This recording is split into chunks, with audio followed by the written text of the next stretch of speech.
Chapter 294. May your majesty live for 10,000 years.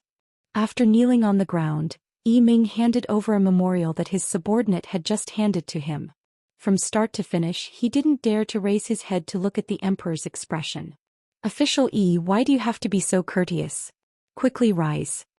Zhu Xian was in a good mood, so his attitude toward Yi Ming was much more amiable than usual. But when he saw Yi Ming kneel on the ground, he was still shocked.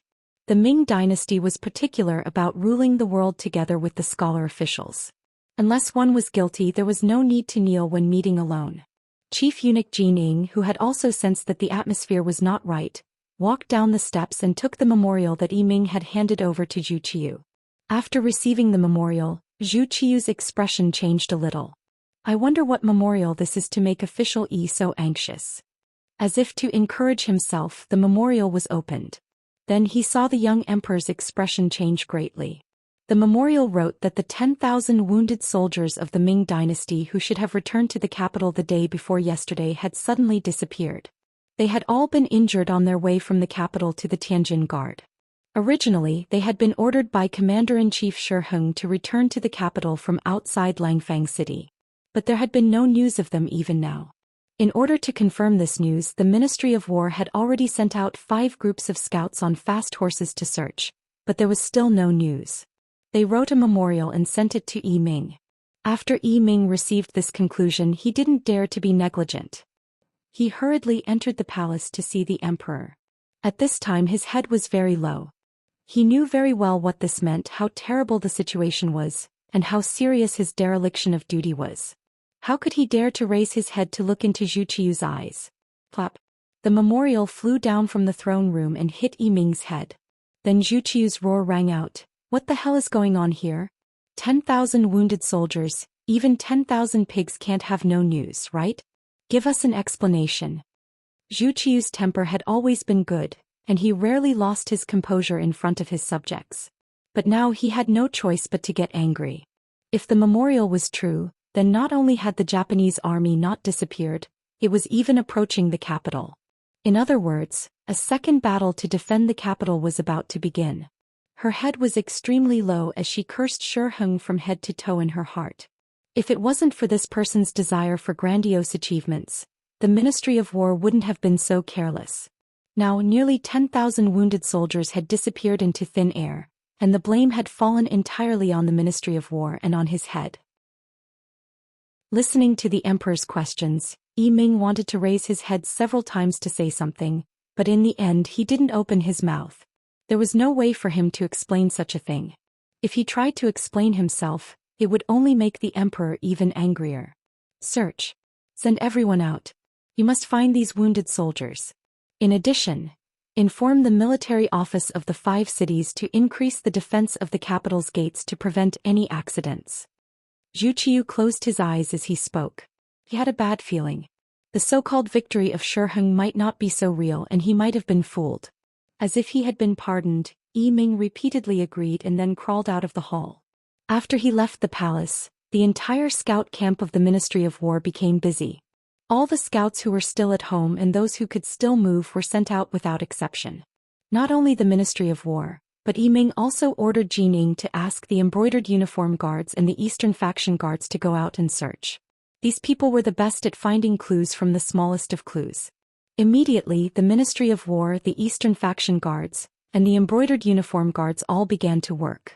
With the cooperation of the 3 parties, they soon made a new discovery in the afternoon. In a low-lying area beside the official road from the capital to Langfang, hundreds of burned corpses of Ming soldiers were found. After confirming that they were Shi Heng's subordinates, they had escorted more than 300 Japanese prisoners of war back to the capital to be presented. Unexpectedly, a portion of them had died here. Needless to say, this was done by Yang Qindong's men. His goal this time was not only to create a tense atmosphere before the war, but also to stabilize his position and influence. At the same time, he wanted to use this opportunity to provoke a war between the Great Ming and Japan. Given the Great Ming's usual behavior and the influence of their belief in Confucianism, it was more difficult than ascending to the heavens to get them to take the initiative to go to war. Yang Qindong's ambition was to let all the Han people in the world stand at the peak of the world, to let all the Han people in the world receive the greatest respect and dignity. Naturally, Japan, which was very close to him, had long been included in his plans. However, he did not know how long it would take for the cold front to take shape and have enough people and a huge fighting force. Yang Chendong, who always had the mindset of seizing every minute, thought of this method. First, he would test the Japanese and see how strong they were. At the same time, he would weaken their strength and lay a solid foundation for his future conquest. In order to achieve this goal, a group of the 300 Japanese merchants and people in the Great Ming had to be released and let them return to Japan to spread the news. Naturally, these people would not be allowed to return to the Great Ming capital as prisoners of war. This was the reason for the Battle of Robbery. Originally, he wanted to win this battle without bloodshed. At most, he would let some of the Ming soldiers suffer some light injuries and temporarily lose the ability to fight.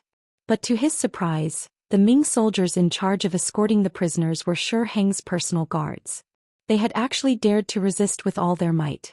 Left with no other choice, Gao Xiong decided to kill them and deal with these stubborn soldiers. In the face of modern firearms, these so-called elites and personal guards were no different from paper. After cleaning up the battlefield, Gao Xiong stuffed a bow and arrow into the bullet holes in his body. Still unwilling to give up, he lit a fire to destroy the corpses.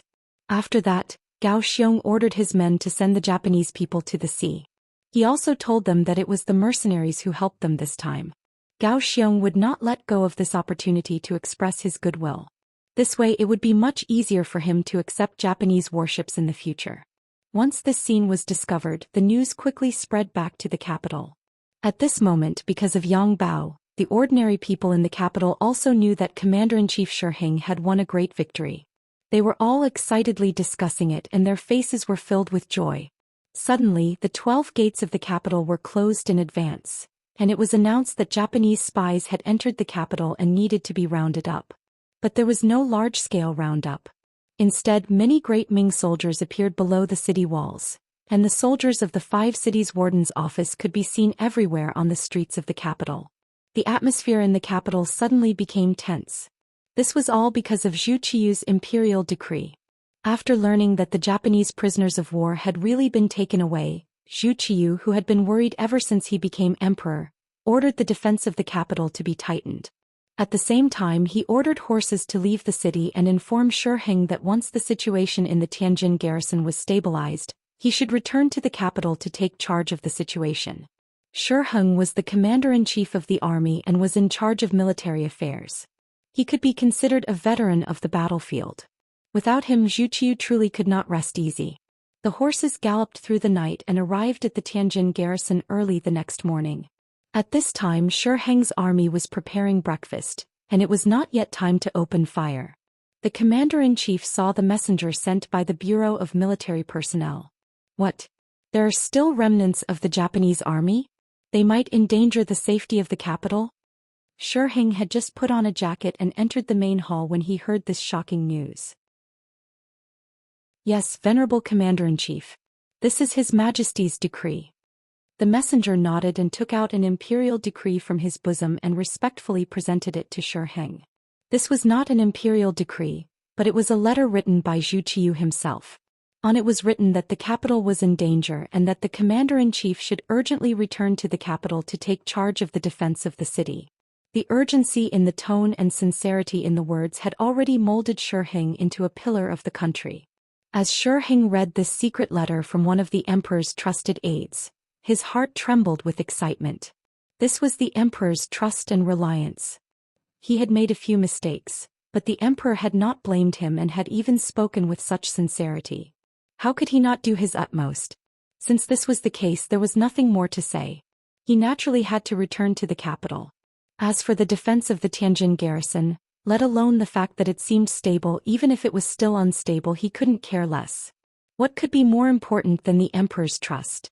Right now he wanted nothing more than to grow a pair of wings and fly back. In his urgent mood, Shi Heng ordered the army to quickly eat breakfast. An hour later, the army was to assemble. 2,000 men were to remain in the Tianjin garrison while the rest of the army was to return to the capital to rescue the emperor. Before breakfast was even ready, the order had already been given. The cooks hastily increased their firepower and managed to finish the food. Even so, many of the soldiers still hadn't eaten their fill. After just 2 bites, they set off for the Tianjin garrison, heading straight for the capital. Shi Heng was impatient. He wanted to use this matter to demonstrate his loyalty so that he could obtain the emperor's trust. However, he had neglected one thing, and that was his safety along the way. In other words, the 10,000-some Japanese army that had left the Tianjin harbor had caused Shi Heng to let down his guard. He believed that even if there were any remaining enemies, there wouldn't be too many. As a result, he had only been concerned with the speed of the army and had neglected the proper formation and defense. In order to show Zhu Qiu his loyalty, Shi Heng had led his 3,000 cavalry ahead of the rest of the army, leaving them far behind as they headed straight for the capital. He was still thinking about how happy the emperor would be when he received the report of the battle early in the morning and was able to enter the capital in the afternoon. Everything he had done would have been worth it. Chapter 295. Shi Heng, who was supposed to be in the center of the army, had become the general of the vanguard. He had repeatedly ordered the infantry to keep up with him, making it difficult for the 30,000 ordinary soldiers. Without horses to ride, how could 2 legs be a match for 4 legs? As a result, the distance between the 2 sides grew larger and larger.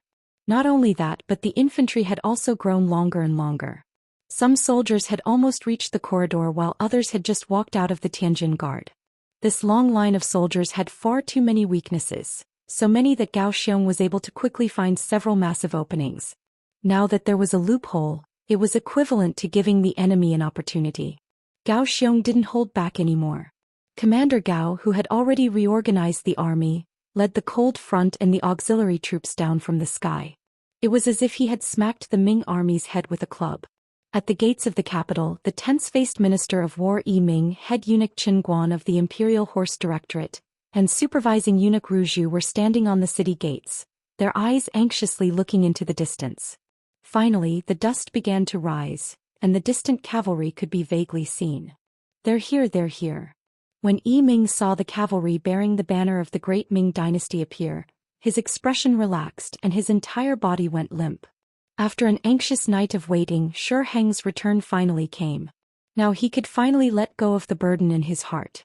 Even if there were any more dangerous situations, there would be someone powerful to take care of it. The 3,000 cavalry led by Shi Heng had truly arrived. Because they had charged at the very front, they had not been harassed, allowing them to safely arrive at the gates of the capital. His arrival was warmly received by the group led by Yi Ming.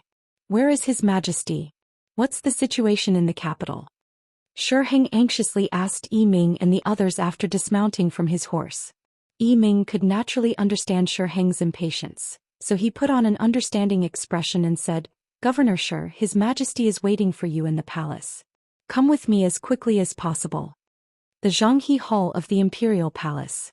This was one of the 3 main halls of the Forbidden City and the smallest of the 3 halls of the outer court. It was located behind the Taihe Hall. The Zhanghe Hall was where the emperor rested and practiced etiquette before going to the Taihe Hall to hold the ceremony. This was the emperor's private place. Being able to receive Shi Heng here was enough to show how much he valued him.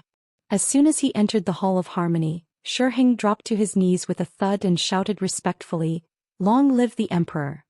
You may rise." Zhu Qiu's face was full of joy. To be able to rush back so quickly from the Tianjin guard, Shi Heng's loyalty was evident.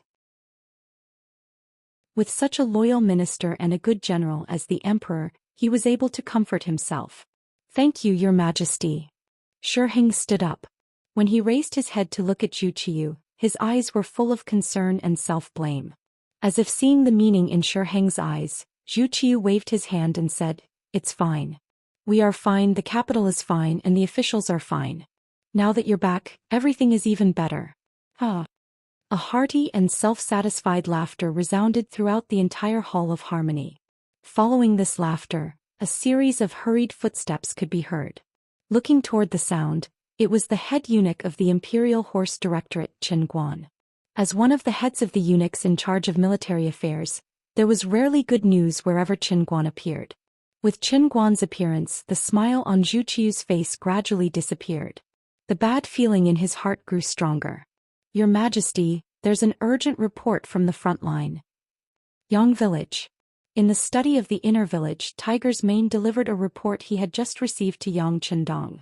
After opening it, Dong Shuai's laughter rang out. Not bad, not bad. In this battle, Gao Xiong captured more than 15,000 Ming soldiers. In total, this Shiheng has already given us half of the captives. He really is the commander-in-chief of transportation.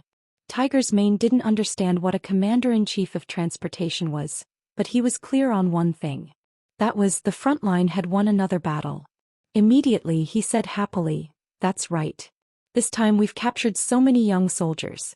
I'm sure the Cold Front's team will be expanded. Expansion is good. But we must pay attention to the quality of the soldiers. How about this? Send an order to Xichen City and let the instructors there pay attention to increasing the loyalty of the soldiers. Also, the Cold Front's assessment cannot be the slightest bit careless. It's better to have nothing than to have something substandard." The use of the phrase, "it's better to have nothing than to have something substandard," was enough to show the high standards and strict requirements that Yang Chendong had for the Cold Front. In Yang Chendong's heart, the Cold Front had always been the most elite. He wanted to use this army to conquer the world. Since this was the case, they couldn't have too many soldiers. Otherwise, it would be difficult to provide for them even if they had great financial resources. This required them to be few but good. This way they could use the least amount of effort to leverage the greatest benefits. In reality, ever since the Cold Front had been established, it had never disappointed Yang Chendong. Just like this time when they disguised themselves as Japanese soldiers, Gao Xiong had clearly written in the report that the Cold Front had no casualties. Only 20 or so auxiliary soldiers had died and 300 or so were injured. With less than 400 casualties, they were able to capture more than 25,000 Ming soldiers and take away more than 20,000 civilians near the Tiananwei port. Naturally, part of this was due to Shiheng taking credit for himself and Zhu Qiu's careless command. However, Leng Feng's own strength also played an important role. It was because they were the leaders and the core that they were able to achieve victory. This was the meaning of being an elite. On the other hand, if the Cold Front was mixed with sand and couldn't become the elite of the elite, how could they achieve great things? Therefore, the phrase, "it's better to have nothing than to have something substandard," was extremely appropriate. Tiger's Mane, who had always regarded the sixth young master's words as the truth, immediately agreed and went out to spread the news. After Yang Chendong was left alone in the study, he slowly sat down on a chair. Then his gaze fell on the map on the wall. It was the location of Japan. Through his gaze he seemed to have slowly penetrated the map. Not long after, he could see the inspiring scene of a bright five-starred red flag being placed there. In the palace, Qin Guan knelt on the ground and reported that the army was attacked when they returned to the capital and suffered heavy losses. Shiheng, who was originally excited and waiting to hear the emperor's praise, knelt on the ground with a thud. Then with a trembling voice he said, "This subject is guilty, this subject is guilty." He led 30,000 soldiers and lost half of them on the way back. This was indeed a serious crime. If it was any other emperor, he would have been sent to prison. Naturally, Zhu Qiu was also very angry. However, he knew that Shiheng couldn't be moved at the moment. Without a general at his disposal, if this person committed a crime, he would face a situation where there would be no general at his disposal in the event of a crisis. So forget it. Governor Shi was just anxious to save the emperor. Zhu Qiu was very dissatisfied and then spat out these words. He didn't mention his beloved subject, but directly said that Governor Shi had seen Zhu Qiu's dissatisfaction. How could Shiheng not hear it clearly? He knew that he had committed a grave mistake. At once, he kowtowed to the ground again and said, "Your Majesty, this subject requests to atone for his crime by performing meritorious deeds. This subject will definitely find the main force of the Japanese army and fight them to the death. We will rescue the prisoners and show the great Ming dynasty's courage." "Good, since that is the case, I will allow you to atone for your crime and perform meritorious deeds. I hope that this time you can bring me good news. Go."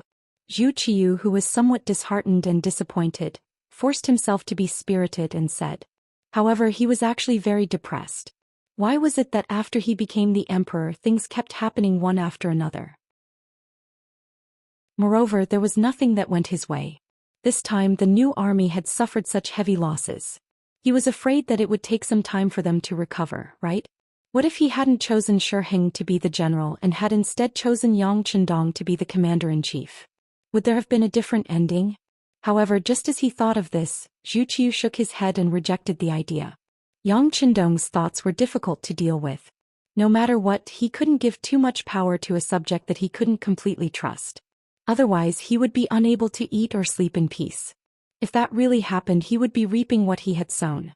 Xianxia left the palace and searched for the whereabouts of the main force of the Japanese army with Minister of War Yi Ming and Imperial Horse Directorate head eunuch Qin Guan.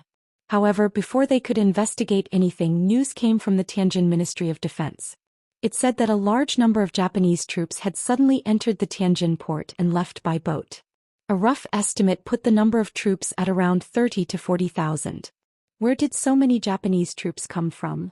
After hearing the news, Minister Yi Ming's face was filled with shock. He didn't think that those people were actually his own soldiers who had been captured. However, the shock only flashed across Xianxia's face for a moment. Then he said excitedly, "Good, so many enemies have left. This time there shouldn't be many Japanese troops left in our great Ming dynasty. I suggest that we immediately send people to secretly investigate their whereabouts. Once they are found, the army will surround and suppress them. No matter what, they can't be allowed to cause any more trouble." Agreed. Minister of War Yi Ming and Imperial Horse Directorate head eunuch Qin Guan both nodded in agreement. After the three of them reached a consensus, the secret agents in the army, the spies from the Ministry of War, and the experts from the Eastern Faction Guards and the embroidered uniform guards all quietly left the city and began to search for traces of the Japanese army. However, at this moment, Gao Xiong had already left with the main force and the captives through the Tianjin port. However, Nie Tong's figure was no longer on the boat. He was left behind along with 2 companies of Cold Front's elites. They were following the 6th young master's orders and continuing to stir up trouble in the Great Ming dynasty.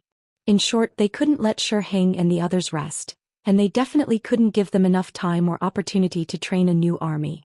Moreover, as long as there was an external threat, no one would pay attention to them. If there was a critical moment, Nie Tong could still lead the 200 Cold Front elites into the capital to ensure the safety of the 6th young master. Chapter 296. It was precisely because Nie Tong had left the Cold Front with only 200 elites in the area between Tientsin and the capital that they were so capable and vigilant that it was very difficult for anyone to discover their whereabouts. Even if a few lucky spies ran into them, they would be immediately detained and would have no chance to send out any information. In order to achieve the goal of harming the capital, Nie Tong would occasionally bring people out to flaunt their might. For example, they would rob a passing official's caravan or rob a few officials returning to the capital. This caused the entire region to be jittery and the officials and nobles to complain. Batch after batch of spies and even cavalry were sent out, greatly affecting Xianxia's energy and making it impossible for him to fully devote himself to the matter of forming and training a new army. As a result, before Yang Qindong ordered Nie Tong to stop, the Great Ming military had a lot of energy tied up in this area. The matter of the Japanese army entering the capital caused a lot of discussion among the common people. First, there was Yang Bao's unbridled report. The news of the Great Ming army's great victory was first spread out, but then there was the news of the Great Ming army losing soldiers and generals. This clear contrast between before and after, the result of giving hope and then disappointing, caused the common people to curse. If there wasn't any good news from the start, the common people wouldn't have such a big opinion.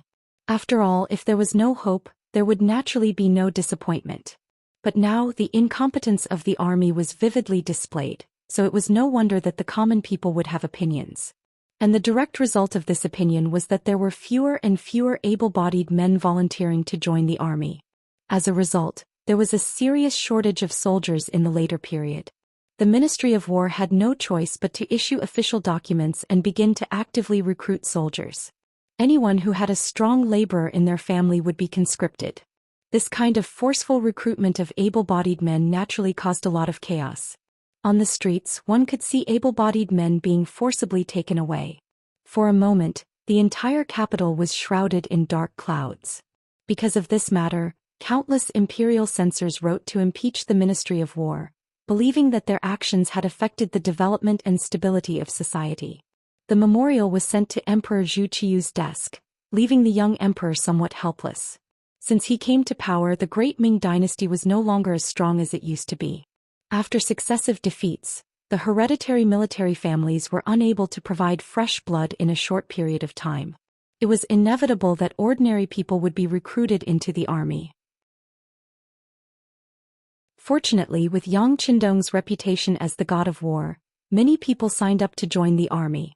Many of the ambitious scholars also threw away their brushes and joined the army. The situation seemed to be good, but after Zhou Xian's defeat this time, only half of the 50,000 men he had brought out of the city returned. For this reason, many clans had been shattered and many families had to send off their black hair. In the capital, 1 or 2 of the 100 households had white cloth hanging from their robes. Such a tragic scene naturally caused the enthusiasm of the soldiers to decrease greatly. In order to ensure the stability of the soldiers and to ensure the safety of the capital and the imperial power, the people below could not recruit by force. Zhu Qiu was very clear about this matter. Zhou Xian had even specially reported this matter to the Minister of War Yi Ming, and mentioned some of the subsequent plans, some of which were to his liking. As a result, Zhu Qiu naturally ignored the memorials from the imperial censors and threw them all to the side. The incident of the Japanese army had caused the situation in the capital to become turbulent, and the people were divided.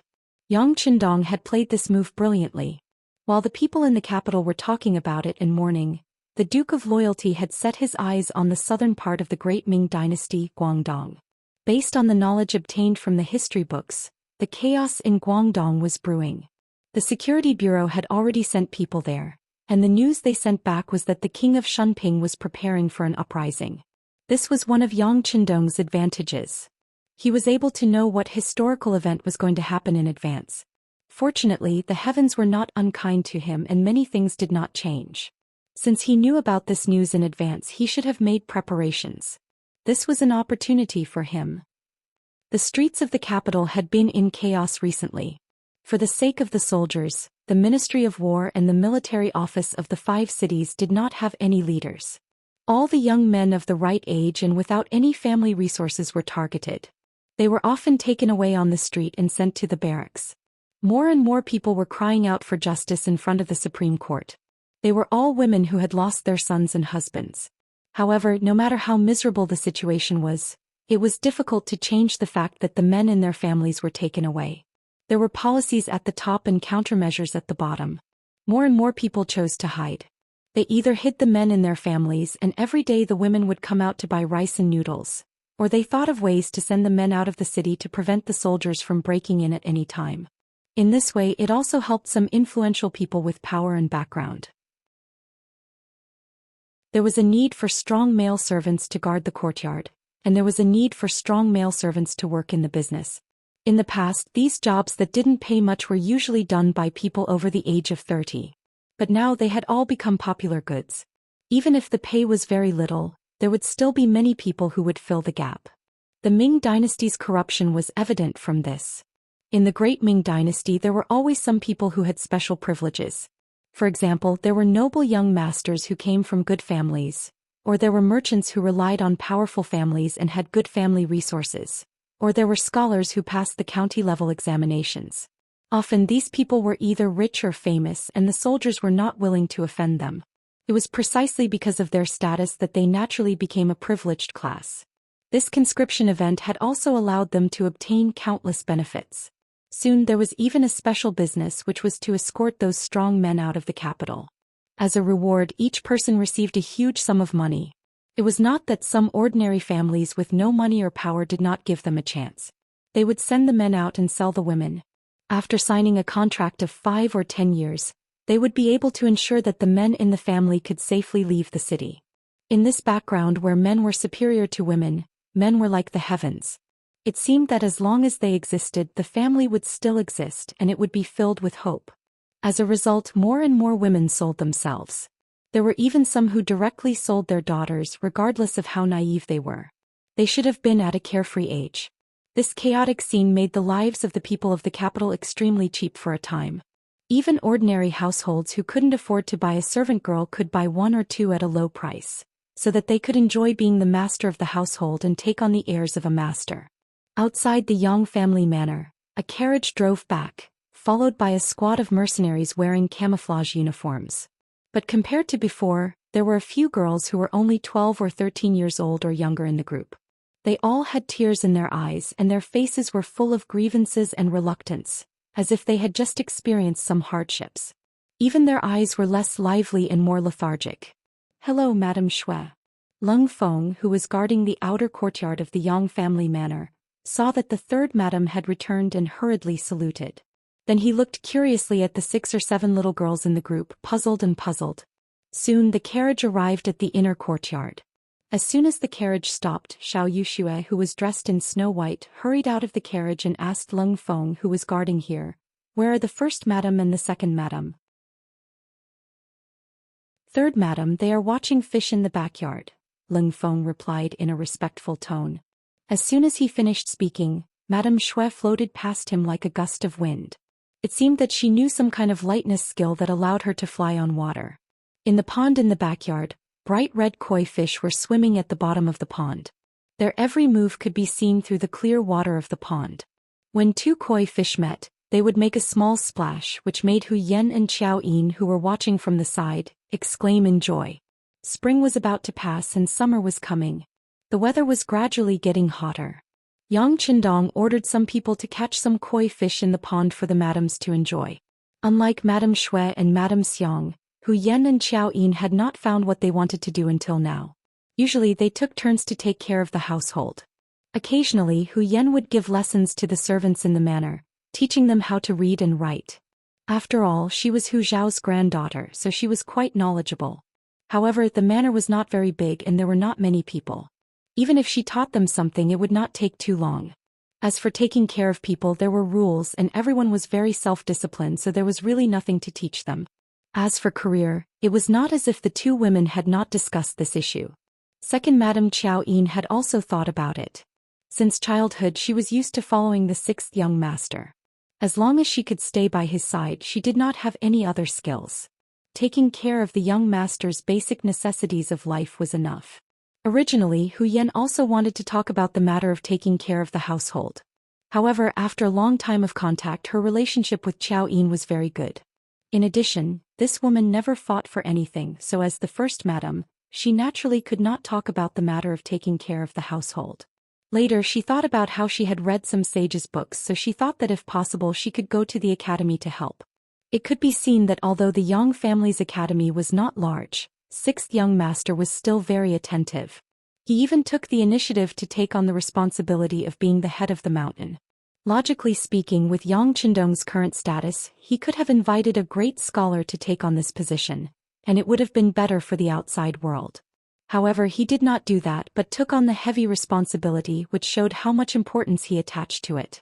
For this matter, Hu Yan had also mentioned it to Yang Qindong. In this regard, the 6th young master naturally did not care about it. With his wealth, it was naturally not a problem to support the madams, but if they wanted to do something, he would certainly support them.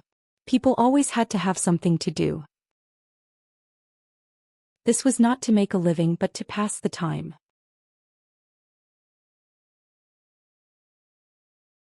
Chapter 297. As a result, Hu Yan became a lecturer in the Yang Academy. Every 7 days she would give a lecture on etiquette, which was one of her specialties. As the granddaughter of the current Minister of Rights, she had learned a thing or two about etiquette from a young age. Today there was no class, so the 2 girls invited each other to the garden to look at the fish. While they were enjoying the view, a white figure dashed into the courtyard. Who else could it be but Madame Shui? "Slow down.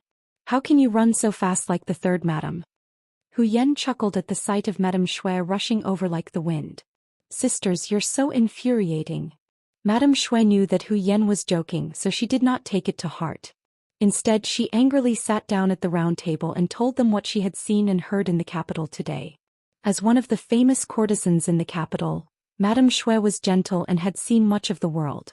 She could easily solve some difficult problems if they were placed in front of her. Ever since she became the 3rd madam of the Duke of Loyalty and Courage, her reputation and status had skyrocketed. Very few people dared to provoke her. No one knew what could make her so angry. What happened? Why is 3rd younger sister so unhappy? Hu Yan asked curiously. Although Qiao Yin did not say anything, her eyes said the same thing. "It's like this." Madame Shui told them roughly what had happened in the capital in a sullen voice. According to her, the streets and alleys of the capital were filled with women being sold, and there were even some old women who were nearly 50 years old selling themselves on the streets. They had hired scholars from some place to write down their specialties, such as how good they were at cooking, how skilled they were at needlework, or how nimble they were at cleaning the house. They did this so that they could sell themselves better. Along the way, the status of women was so miserable. This was the opposite of what her husband had said about men and women being equal and that they could contribute to society as long as they worked hard. As a woman, Madame Shui, who now had a high social status, could not bear to see such a thing happen in front of her. Is that so? Is it caused by the imperial court's conscription? Hu Yan was indeed smart. Although Xiao Yuxue had not said the reason, she had already guessed the reason. On the other hand, Qiao Yin was still puzzled. Even if it's conscription, aren't there military households? They could have gathered people from around the capital, so why did they have to capture people from the capital? This was the capital of the great Ming dynasty, under the feet of the Son of Heaven. With such a mess, aren't you afraid that the imperial censors will impeach you? Aren't you afraid that the people will be upset? Scared? Of course I'm scared. Hu Yan's eyes seemed to spew flames of fury as she said, "It's precisely because we're afraid that we're capturing people from the capital. This is because the soldiers' families are essentially in the capital, which means that the imperial court has something on them. In the future, no one will dare to refuse to do anything they're ordered to do." I see. Understanding the reason, Qiao Yin nodded lightly. But soon after, she said somewhat indignantly, "But threatening someone like this is the conduct of a gentleman. Aren't you afraid that the greater the pressure, the greater the backlash? My husband often says that the one who wins the hearts of the people will win the world. If we continue to do so, we will eventually lose the hearts of the people." Gentlemen? How could there be a gentleman in the court? Otherwise, why wouldn't my husband be willing to go to court and coexist with those officials? Some people always talk about righteousness, benevolence, righteousness and morality, but they always do things that are beneficial to themselves first. Madame Snow also interjected angrily. Then she suddenly thought of something and hurriedly looked apologetically at Hu Yan. "Big sister, that's not what Yuxia meant. It's fine." Hu Yan shook her head with a magnanimous smile. She knew that even her grandfather and father sometimes had to do things and say things that went against their will in the court. This was the result of the environment and could not be changed by a single person. As if Madame Shui's criticism of those officials had implicated first Madame Hu Yan, the atmosphere in the rear garden became rather awkward. Sensing this, Qiao Yin hurriedly interjected, "That's right. Since there are so many women selling themselves, have any of them been sold?" Of course.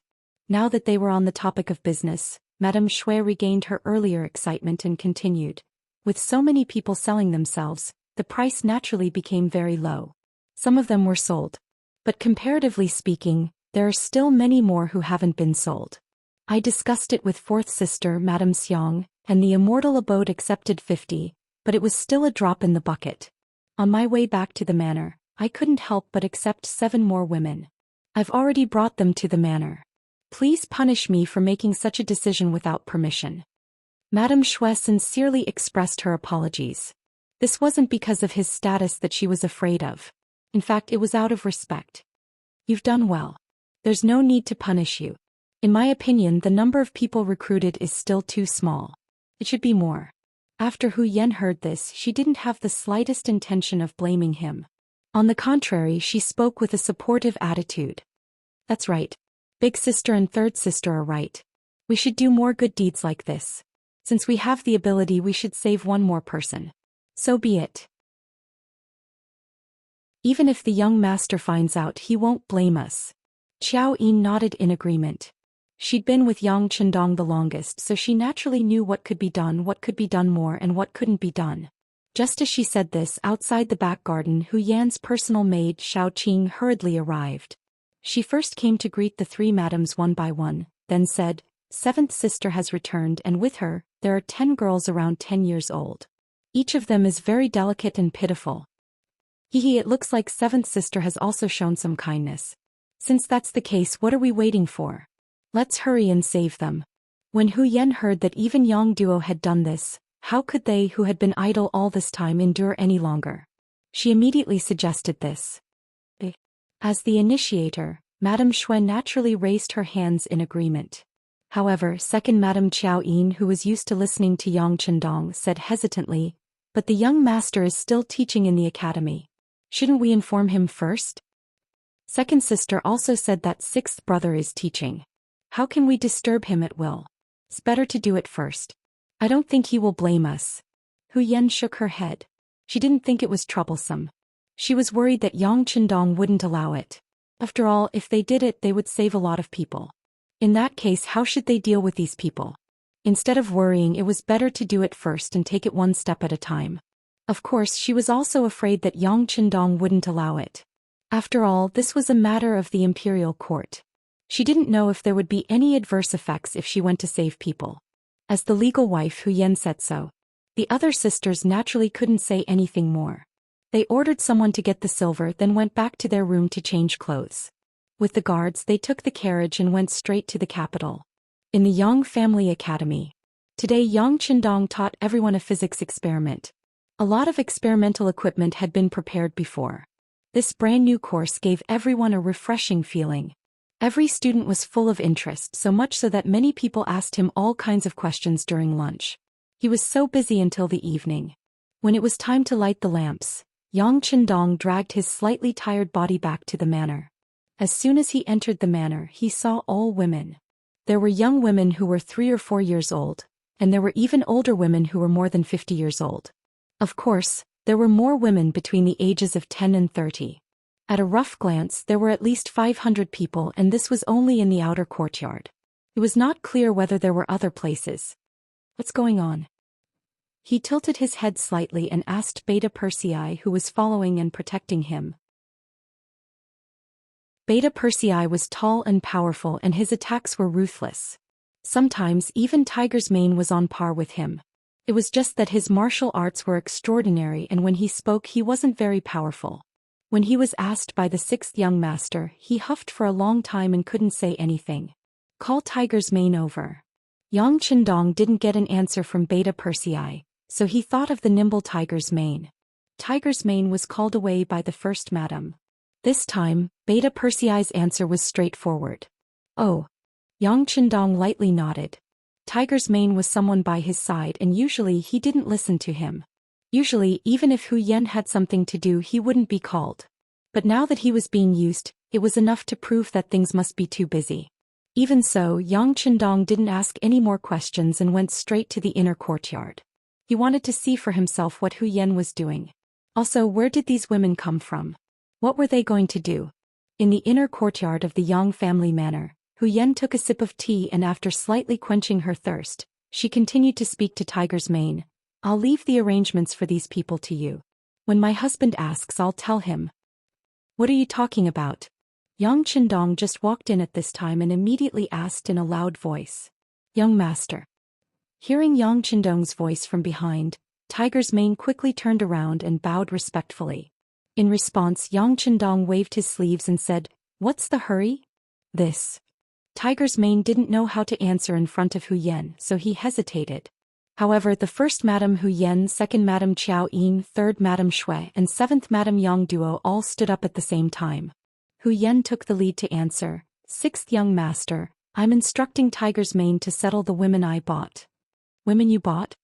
Yang Chendong repeated with some confusion. Yes, the situation is like this. In the following time, Hu Yan roughly explained the situation in the capital.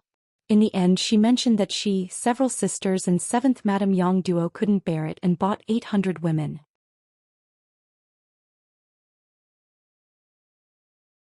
Chapter 298. Yang Chendong naturally knew about the chaos caused by the conscription of soldiers in the capital. At that time, he thought that he was shooting himself in the foot.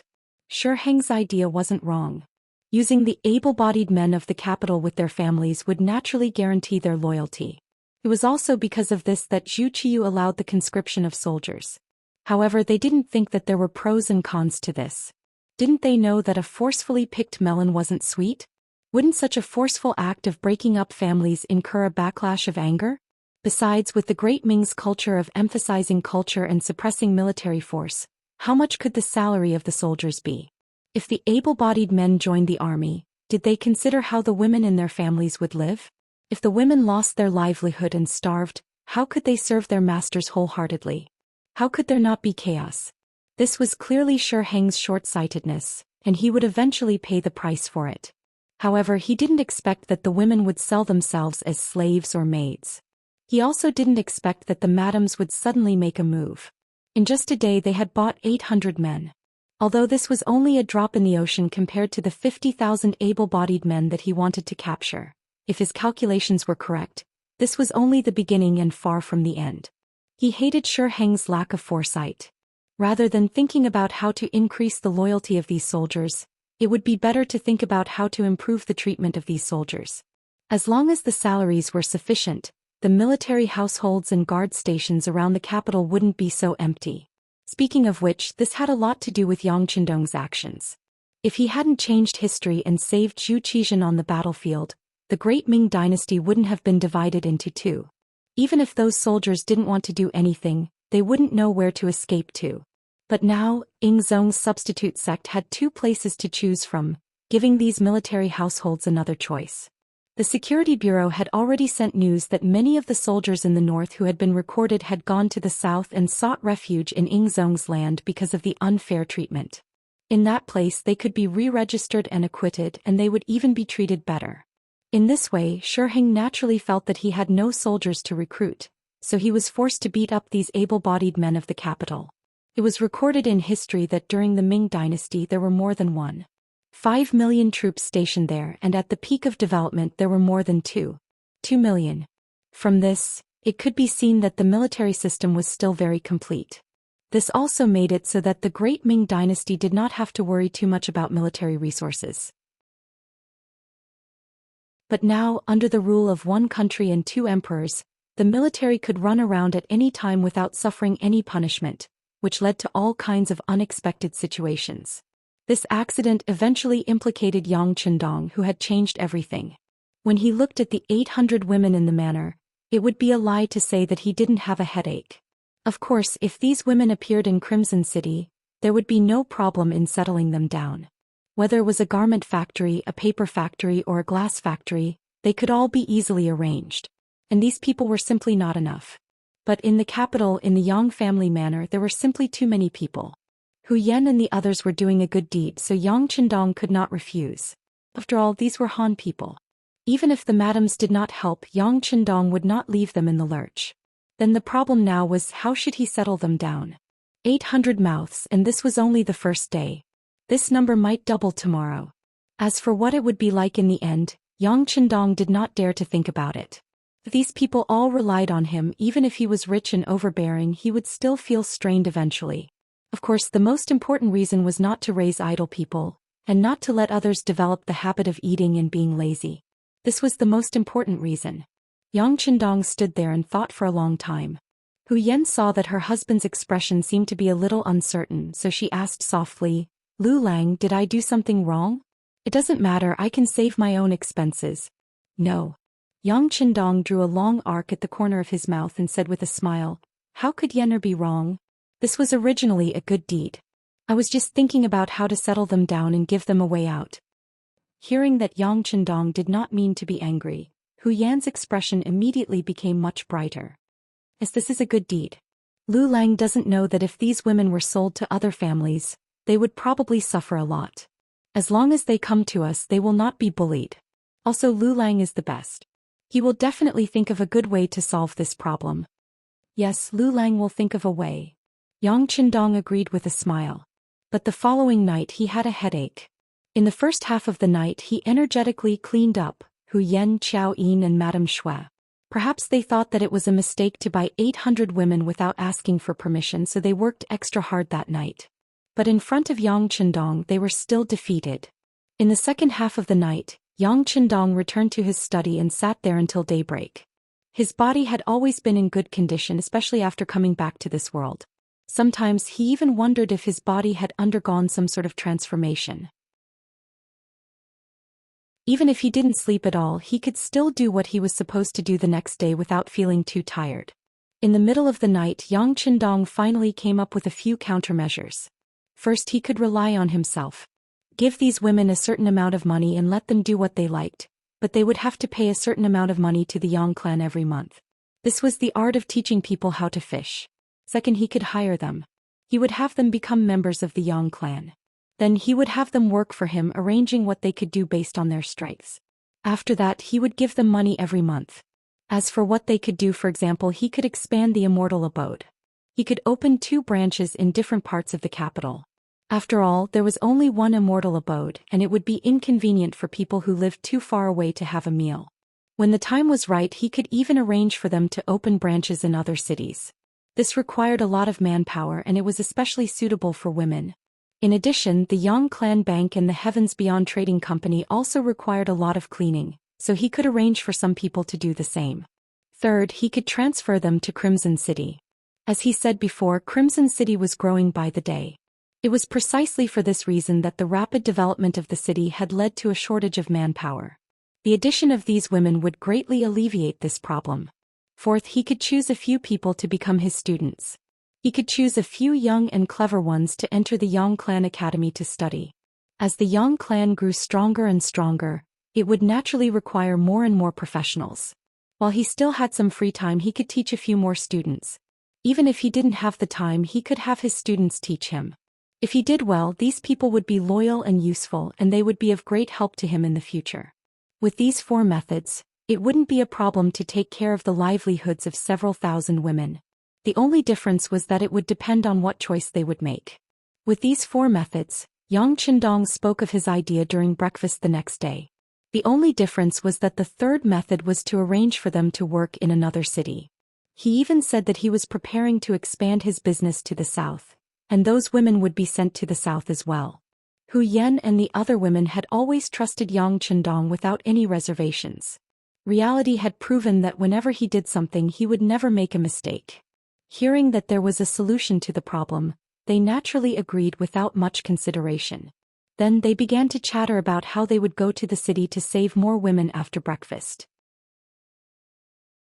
In the capital, because of the matter of conscription, tens of thousands of able-bodied men were captured, and the direct result was that even more women were forced to sell their bodies. Some of them truly didn't know how to live without men. This was naturally a habit formed by the superiority of men over women. The women were busy with the household chores, and without a man they didn't know what to do. Even the most basic of scheming was difficult for them. There were also some who originally had some ability, and their men had not been captured. They had sacrificed themselves for several years, perhaps even longer, just so that they could sell a few taels of silver so that their husbands could leave the capital with enough money for their travels. But no matter what the reason was, on both sides of the street, there were women selling their bodies. This scene was seen clearly by the officials participating in the morning court session. The soft-hearted sighed, the hard-hearted turned a blind eye, and there were also some righteous people who thought about how to express their views on this matter in the morning court session, to see if they could persuade the emperor not to conscript soldiers in the capital. But no matter what they thought, there weren't many officials who truly wanted to resolve this matter. Firstly, their conditions were limited. Even if they wanted to help, they couldn't help too many people. Secondly, no one wanted to be the first to stand out. Many of their colleagues and officials didn't help. If you acted first, it would show that you were capable. This was the easiest way to make others feel annoyed, and it was very likely that you would be isolated and ostracized. And the more there was no one to help, the more unusual the actions of Hu Yan and the other women were. Yesterday, when these women wanted to save a few more people, they also made some selections, such as good-looking, young and healthy. But today they simply pointed at a large group. For example, they recruited all the people on this street, and there were hundreds of them at once. Hu Yan and the others didn't even blink their eyes. In the imperial court, as Zhu Qiu sat on the dragon throne that showed the dignity of the emperor, a day's court session began. The first to report was naturally the commander-in-chief Shi Hing, the Marquis of Wuxia. He first reported to the emperor about the recent situation of the recruitment, saying that everything was going well. Then the Minister of War Yiming stood up, saying that the new recruits had been registered, and there were some good seedlings, healthy, young and strong soldiers and so on. He also said that if everything went well, the army could be basically formed in a year or 3 months for the emperor to use.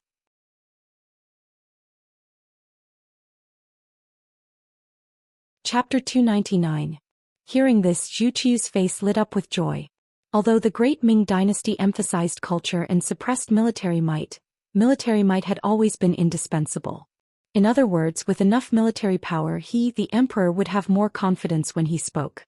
After reporting the important matters, some censors stepped forward to impeach Shi Heng.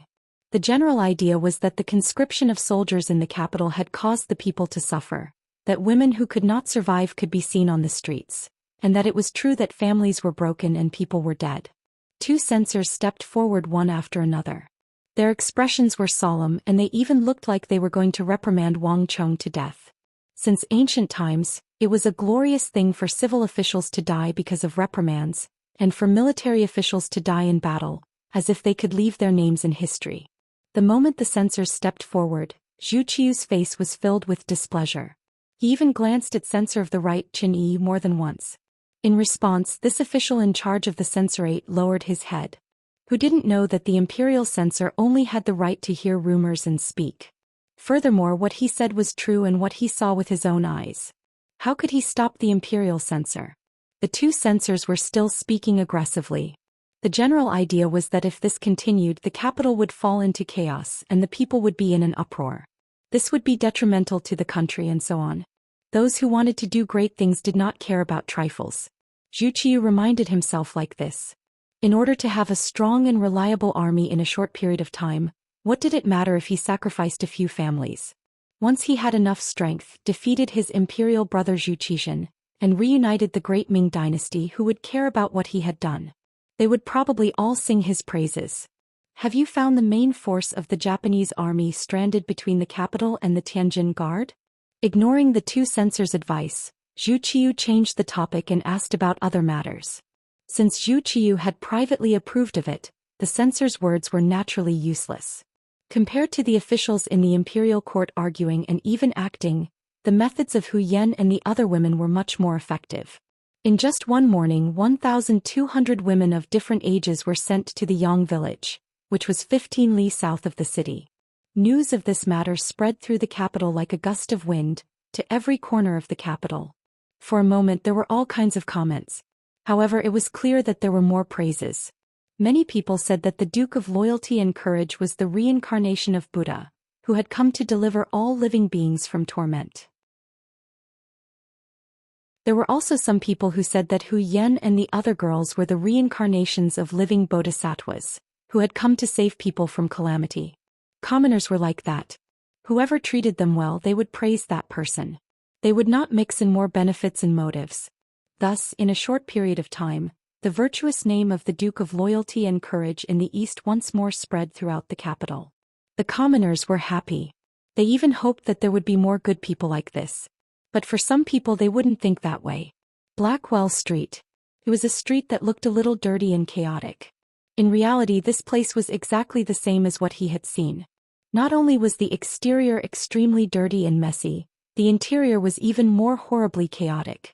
This street near the western gate of the outer city was the darkest and most violent place in the capital. At least 60% of the city's hooligans and Jianghu people lived here. Everywhere there was white and there was black. As for the existence of the so-called evil forces, it was not uncommon to see them in the past dynasties, and they could not be stopped despite repeated prohibitions. It seemed that in history, except for the great people who had cracked down on prostitution, gambling and drugs at the beginning of the country, these dark things existed everywhere. Blackwell Street was a place where all these dark sides were gathered together. Jianghu people were everywhere here. Many criminals wanted by the government were also hiding here. Most of them had several murder cases on their backs. It was precisely because there were so many of them that the scene of people dying on the street would often play out if there was a disagreement. Not far from Blackwell Street was the Baiyun Temple. A little further south was the Guangning Gate. The interconnected traffic made the environment even more complicated. It was precisely because of this that the officers and soldiers had tried to clean up the place several times, but they were not able to completely clean it up. Once the commotion died down, these people would refocus here not long after. And as revenge, the officers who had led soldiers to attack this place would suffer varying degrees of casualties. Over time, there were very few people who cared about this place. Fortunately, these forces would not casually walk out. As long as the influential officials did not provoke them, They would not be implicated. So long as this place existed, it would be fine as long as it did not interfere with their affairs. It was precisely because of this idea of sweeping the snow before the wind that these forces became even more active. And this time when the news of the women selling themselves came out, they directly came out and either bought them cheaply or threatened them. In just 2 days they managed to snatch more than 1,000 women. Because there were too many women selling themselves this time, it was difficult for them to attract the attention of others even if they took action. Even if they did notice, no one would really care about them. After all, if these women were not digested through various methods, it was likely that they would starve to death. But their mistake was that they actually dared to snatch the women from second Madame Xiaoyin. Old Mountain Street. Like its name, it was an old street that had existed for several hundred years. But because of its long history, the layout of this place was rather messy. There were houses built everywhere. Over time, it became a symbol of filth and disarray. The rich gradually moved away, leaving behind some poor people. Because of the poverty, the two sides of the street became a place for women to sell themselves. They squatted neatly on both sides of the street, waiting for a suitable future master to appear.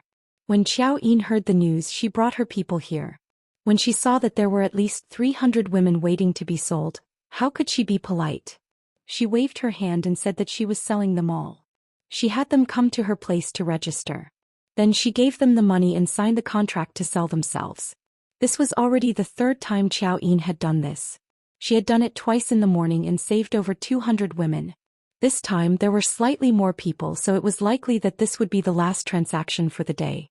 The 300 people lined up one by one.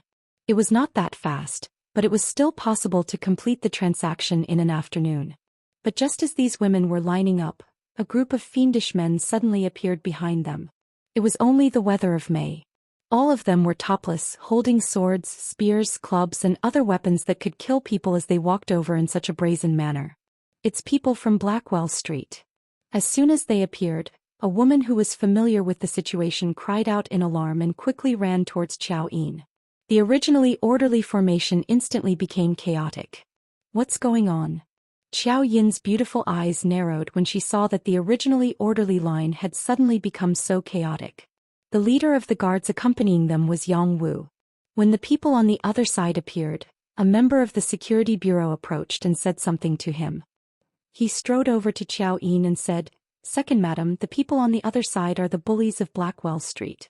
Their leader is called Qi Lu. He's vicious and merciless. You should return to the sedan and avoid him. Leave this place to us. Don't cause trouble." Xiaoyin knew how powerful Yang Wu and the others were.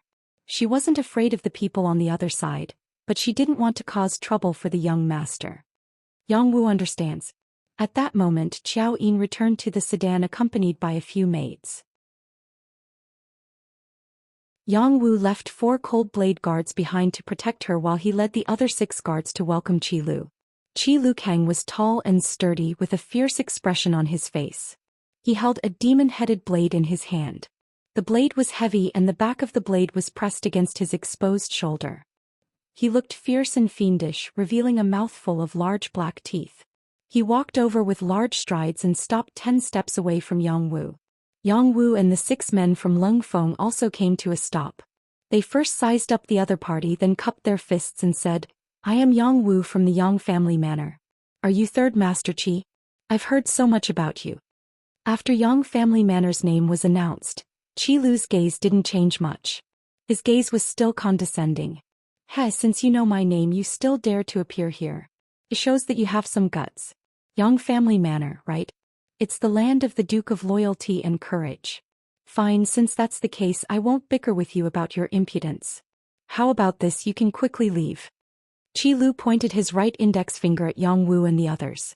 After saying this he laughed heartily.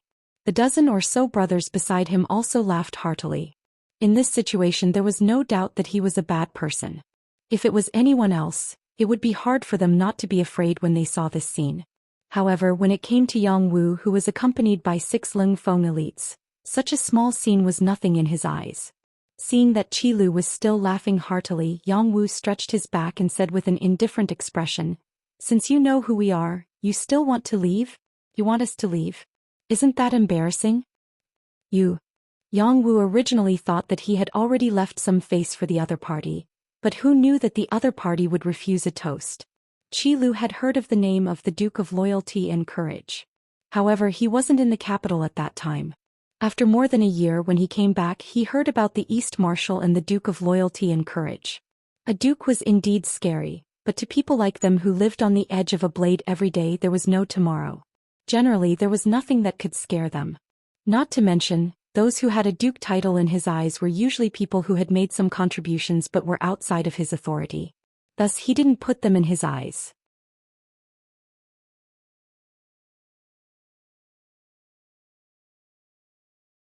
Chapter 300. Rather than saying that he was giving face to the Duke of Loyalty and Courage, it would be better to say that he was giving face to the Emperor. He didn't want to make a big fuss. However, he had already given them a way out, but they didn't want it, so they couldn't blame him. As far as Qi Lu was concerned, the only people who could make him obediently give face to were his eldest brother and second brother. As for other people, even if it was the Emperor, he wouldn't put them in his eyes. It was because of this arrogance that after hearing Yang Wu's words, his expression changed. Then he looked up to the sky and laughed arrogantly. Good. It's been a long time since someone dared to speak to me, Third Master Qi, like that. Right, what did you say just now? You want face, right? Actually, I want to give it to you, but you need to have the ability to do so. Third Master Qi, don't play with words. I want to see your strength. Facing Qi Lu's provocation, Yang Wu's face didn't show the slightest fear. What a coincidence. I also don't like to use words to solve problems. This was a clear indication that a big battle was unavoidable. Feeling that the atmosphere wasn't right, the women surrounded Xiao Yin's carriage. Compared to the fierce appearance of Qi Lu and the others, Xiao Yin's appearance was as cute as a reincarnated bodhisattva. Yang Wu's fearlessness ignited the anger in Qi Lu's heart. At this moment his eyes were wide open. His left hand, which had been idle all this time, casually waved. The dozen or so subordinates behind him shouted in unison and followed his footsteps, pressing forward step by step. Song Lang. Yang Wu immediately pulled out the tri-edged bayonet from his waist. At the same time his left hand lightly flipped and a flame suddenly soared into the sky. That was the firework he always carried with him. Once something happened, it would soar into the sky. When the nearby Lung Feng heard the news, he would immediately send reinforcements. The sixth young master had said this more than once. Although everyone only had one life, the lives of the people around him were more precious than others. Thus, if he could avoid danger, then he shouldn't. As for things like capsizing in a ditch, that was even more unlikely to happen. If it was only himself, Yang Wu might not have sounded the alarm so early. However, behind him was second madam. Even if it wasn't for himself, he had to be more careful for madam. When the fireworks were released, the coldness in Qi Lu's eyes intensified. He could tell that the other party was asking for help, but this could also prove that it was a sign of fear. Not to mention he was confident that he could defeat the 7 people in front of him within a few moves. The dozen or so people who came with them were all criminals with murder cases on their backs. How could they be scared by a few servants and soldiers? A cold smile flashed across his face as the ghost head blade on his shoulder appeared in his right hand. Following that, Qi Lu ran forward at lightning speed, leaving behind footprints in his footsteps. Along with the rise and fall of his huge body, it seemed that every time his feet landed on the ground, there would be a loud thud. Qi Lu moved, and Yang Wu also brandished his tri-edged bayonet, which was shining with a cold light, and rushed forward. At this moment, the 6 Lung Feng elites behind him also pulled out their triangular bayonets and did the same. The 2 groups of people were like 2 whirlwinds that rapidly approached each other, stirring up clouds of dust on the sandy ground. Then the 2 sides collided like 2 mad bulls. The sound of weapons clashing could be heard. In the sedan, Xiao Yin's expression was somewhat nervous. She was the one who understood young master's strength the most among the girls. She had even seen the young master's elegant demeanor when he defeated Walla's army from the tower. However, it was the first time she saw a real battle with real swords and real spears. In the end, she was a woman. Fear was inevitable. The more afraid she was, the more she wanted to see what was going on. However, because of the dust, everything became unknown. 30 breaths of time passed. A minute passed. At this moment, the sound of someone falling to the ground could be heard. 2 minutes passed. The dust was still there and the fierce battle cries were still incessant. The 4 Lengfeng elites beside the sedan had already taken out the Type 95 wrapped in black cloth from their backs. They loaded the bullets and opened the safety. They knew clearly that with their brother's strength, if they couldn't finish off the opponent in 2 minutes, it was enough to prove that the enemy was strong. Since it was a strong enemy, they naturally had to prepare for the worst. 3 minutes passed. 5 minutes passed. Finally, some figures retreated from the dust. At a closer look, there were exactly 7 figures that retreated. Yang Wu and the others retreated. Looking at the background behind them, they still looked like they would not fall. This also caused the prostitutes to cheer. However, the 4 Lingfeng elites guarding the sedan could clearly see that Yang Wu and the others were panting heavily. Their bodies were also shaking up and down rapidly. It was obvious that it was a fierce battle just now. As time passed, the dust finally settled. Looking at the battlefield, not even a third of the opponents were able to stand. Only Qi Lu and 3 big men didn't fall. Even so, the 4 of them were covered in blood. Their breaths were heavy and they looked like they had exhausted all their strength. Their leader, Qi Lu, had a 2-centimeter bloody hole on his left arm. Blood was flowing out from it. However, this person stared at Yang Wu as if he didn't see it. The corner of his mouth twitched a few times before he spat out a sentence. "Kid, you're not bad. But I hope you can preserve your life. I Third Master Qi will come for you." After leaving these words behind, Qi Lu turned around and left. He didn't have the slightest bit of reluctance. He didn't even look at the dozen or so corpses on the ground. Seeing that Qi Lu was about to leave, the 4 Lingfeng elites behind him who had already loaded their guns asked in unison, "Fifth brother, do you need us to kill him?" "No need. His skills are not bad. It would be a pity to kill him like this. This kind of person should be a good whetstone." Yang Wu raised his left hand and made a gesture to stop shooting. His body moved slightly and then his left leg half knelt on the ground. The other 6 Lingfeng elites quickly rushed over and protected Yang Wu in the middle. Each of them asked anxiously, "Fifth brother, are you all right?" The opponent is too tough. I was careless." After saying this, Yang Wu's body continued to lean backward. It was also at this time that everyone saw that the wound on his body was not only the one on his left leg. There was also a huge knife wound on his chest. Even his bones seemed to be exposed. In fact, the 6 Lingfeng elites who participated in the battle had more or less suffered some injuries. It was just that they weren't that serious. Seeing that Yang Wu had fainted on the ground, they cried out in alarm and lifted him up before quickly retreating. At this moment, the sound of running footsteps could be heard. It was the other Lingfeng elites who had received the signal and rushed over. The morning assembly was over. On the way back from the palace to their respective manors, they could clearly see that the number of prostitutes on both sides of the street had decreased significantly. Each of them had a solemn expression as they sent people to inquire about the situation. Then the news came back. It turned out that the Duke of Loyalty had bought a lot of people. In the news, the servants of the Duke of Loyalty had fought a huge battle with Third Master Qi of Blackwell Street. Both sides had suffered heavy losses. Naturally, all of the officials knew that Yang Qindong had resolved the side effects of conscription in the capital. Of all the officials in the court, only this person dared to do such a thing so brazenly. He wasn't afraid that Shi Heng and the Bureau of Military Personnel would find trouble with him. Yang Qindong was young, but he had already become a duke. This was where his advantage lay. A person could be impulsive at such a young age. It seemed that it was normal for such a person to do anything. In addition, he had performed meritorious deeds and possessed great wealth. This made many people wary of him. Such a person dared to openly take in those women who couldn't survive. It was easy for others to take his actions for granted. There were even some righteous and impartial officials who praised Yang Qindong's actions in their hearts. However, there were also some officials who thought that the Duke of Loyalty was trying to buy people's hearts. Perhaps there were some things that they couldn't do, but they didn't want others to do it. Otherwise, whoever did it would be his enemy. It was precisely this group of people who harbored hatred in their hearts, but they couldn't do anything. After all, this person had performed great meritorious deeds for the court. If they had to calculate it seriously, perhaps even the emperor owed him a great favor. In addition, he had a marriage alliance with the Minister of Rights, Hu Shao. How could such a person be so easy to deal with? It was precisely because they couldn't do anything that they secretly praised the Duke of Loyalty in their hearts when they heard that he had fought with Third Master Qi of Blackwell Street. They even thought that this time the Duke of Loyalty had kicked a stone and was going to suffer a little. Therefore Blackwell Street, which no one wanted to provoke and was afraid of trouble, became the focus of all the officials. This was especially so for Commander Xianxia. After hearing the news from his subordinate, he even clapped his hands in delight. Good. Blackwell Street is a stubborn rock and also a dirty puddle. Whoever encounters it will be in trouble. This Duke of Loyalty actually provoked them.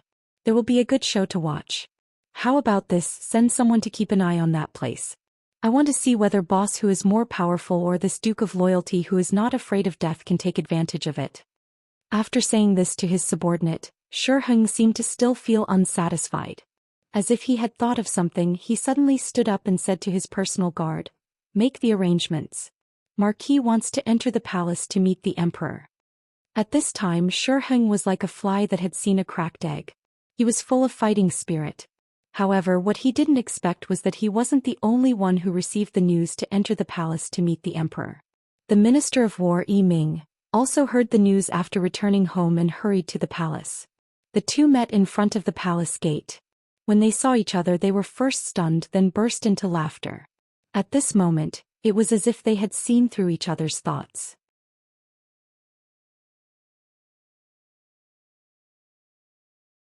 Chapter 301. In the main hall, Zhu Xian received two important ministers. He didn't understand why the two ministers would appear together after the court meeting was over. When he looked at Xianxia and Yiming suspiciously, the two ministers said in unison, "Your Majesty, the opportunity has come." The opportunity had indeed come. Speaking of which, Yang Qindong had indeed made great contributions. But because his contributions were so great, it was a bit of a shock to the emperor. Any wise and ambitious emperor would not allow his ministers to make too great a contribution.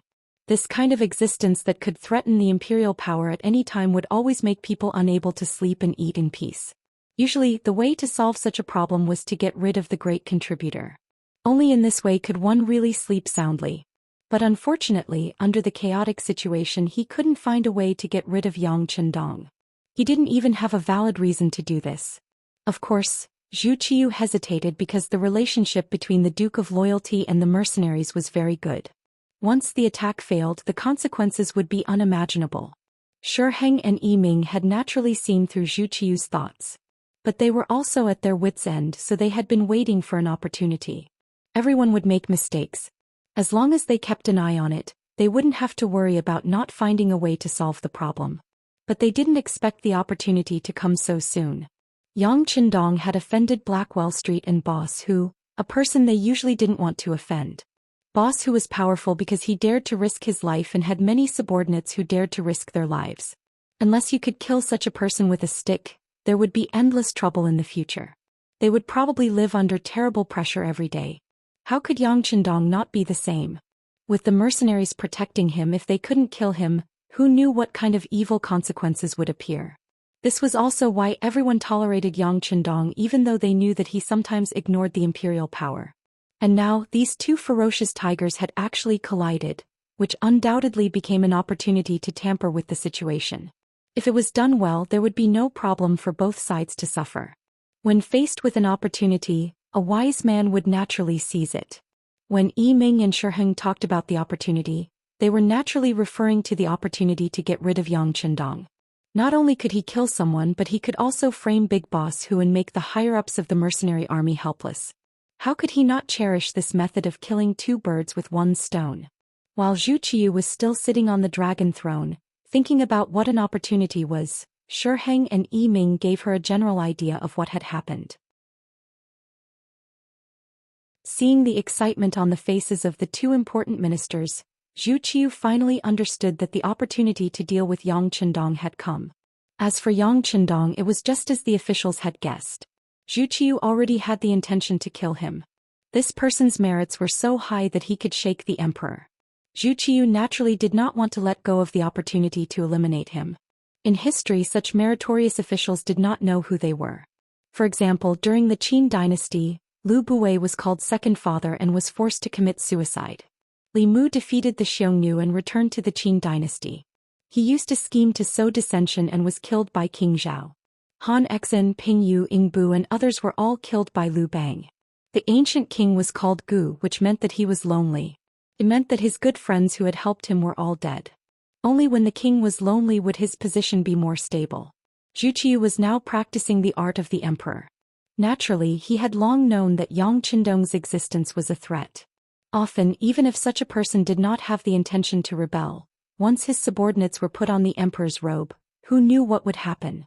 It was only because of the existence of the mercenary army and in order to stabilize the overall situation and consolidate the imperial power that Zhu Qiu did not act rashly. Fortunately, he was still young. Even if he waited, there would be many opportunities. Wasn't that right? Now the opportunity had come. Zhu Qiu, who was happy and even a little excited, did show the face of an emperor perfectly. After hearing the general idea of Shiheng and Yiming, he coughed and said, "I didn't rest well yesterday and am very tired now. If there is anything, just discuss it with Minister Jin. I trust you." After saying these words, Zhu Qiu turned around and left. His final decision was to trust them. In response, Shiheng and Yiming looked at each other and said respectfully, "Farewell, Your Majesty. Long live, long live." Zhu Qiu left, leaving behind his trusted aide Jin Ying. This was a clear indication of his attitude. That was, you can kill him. You can do as you see fit. As for how you do it and how you do it, it has nothing to do with me. Drawing a clear line in the sand in advance, once there was a problem he could retreat freely. It was a good plan. Shiheng, Yiming and Jin Ying naturally saw this. But who was the emperor? Originally, he could say whatever he wanted with the word, official. Jin Ying and the other two were left in the hall. The beardless eunuch smiled and said, "Sirs, please come to my side hall. It's windy and quiet there." By windy and quiet he meant safer. Shiheng and Yiming, who understood, smiled and agreed. Then the three of them left the hall. In the depths of Blackwell Street. In a dirty and messy courtyard. From afar, this place did not seem to be any different from other places.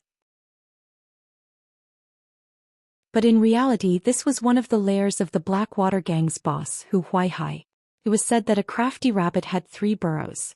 Hu Huaihai indeed had 5 similar courtyards. Every courtyard was as ordinary as this, but very few people knew that there were secret passageways under these inconspicuous courtyards that led directly to the forest outside the city.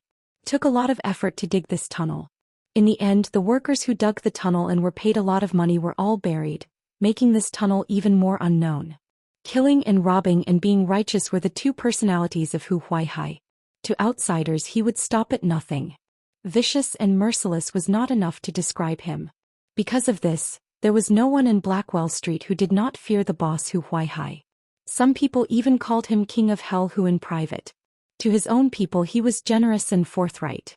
If you encountered any difficulties or had any requests, he would definitely help if he could. When such a reputation spread, many people came to join him and eventually became his subordinates. With these 2 methods, Hu Huaihai really made people angry and hateful. But to be able to establish a foothold in Blackwell Street, which was a paradise for gangsters and even a sanctuary for murderers, and become the biggest force, it was not only because Hu Huaihai's methods were extraordinary, but also because he had 2 very loyal brothers, the second brother Wu Yong and the third brother Qi Lu. Qi Lu's knife skills were powerful. This could be seen from the fact that he was slightly better than Yang Wu. Wu Yong was even more powerful. Not only was his skill not inferior to Qi Lu, but his brain was also better. Many times when Hu Huaihai, as the boss, made important decisions, his opinion was the most important. At this time in this ordinary small courtyard, Hu Huaihai was looking at Qi Lu, whose left arm had been bandaged, with concern. He said, "Third brother, how is your arm? What did the doctor say?" "Big brother's fine. It won't be long before brother can be lively again." Qi Lu's expression was calm, but the light of anger in his eyes was flickering. It could be seen that the injury was not as simple and easy as he said. The tri-edge bayonet was a very powerful weapon. In the future, even the United Nations banned it. It could be seen that its lethality was huge. After being stabbed by Yang Wu, blood kept flowing out, forcing Qi Lu to stop and return. Fortunately, there was an excellent wound medicine here. In addition, the injury was not a vital part, so the bleeding finally stopped. But the doctor also said that even if the arm was healed, It would not be as flexible as before. Thinking that half of his good left arm was crippled, how could Qilu not be angry? Just when Hu Huaihai asked, he said with a face full of hatred, "Big brother, this time brother suffered a loss because of this weapon. No matter what, I have to take revenge. Otherwise, how can I have a foothold in the world in the future? That's natural. Since brother was bullied, big brother naturally has to take revenge. Second brother, tell me, what should we do?" Hu Huaihai replied magnanimously. Then his gaze fell on the second brother Wu Yong, who had been thinking with his eyes closed. Wu Yong, who was known as the military advisor, slowly opened his eyes after Hu Huaihai asked the question. Then he gently shook his head and said, "Big brother, third brother, I'm afraid this matter is not easy to handle." "What's not easy to handle?" "We'll just take advantage of his unpreparedness and kill him," Qi Lu, who had suffered a loss, said with a voice full of emotion. "That's right, what's not easy to handle? Could it be that our Blackwater gang is afraid of an official who only has a title and no real power?" Hu Huaihai said disapprovingly. Hearing the analysis of big brother and third brother, Wu Yong's face showed a trace of bitterness. This loyal duke is not someone without real power. Although he does not have any real position, he is protected by the world's most elite mercenaries. You know about the mercenaries, right? It's said that they have an advanced firearm that can easily take a person's life from 100 feet away. It's not good to provoke them. It's just firearms. Don't the Ming army have plenty of them? But in third brother's opinion, the firearms camp is just SOSO. They didn't provoke us, but since they provoked us, we'll definitely teach them a lesson. Qi Lu, who had a bad temper, heard the words firearms and said without thinking, "That's not true. The firearms of these mercenaries cannot be compared to the firearms of the Ming army's firearms camp. I heard that the firearms in their hands are more accurate and can even fire continuously. It's not easy to deal with them." Moreover, from what third brother said, he brought more than 10 experts, but in the end he only brought back 3. They didn't even leave behind a single life, and this was because they didn't use firearms. Even their martial arts are so good. This kind of opponent cannot be underestimated.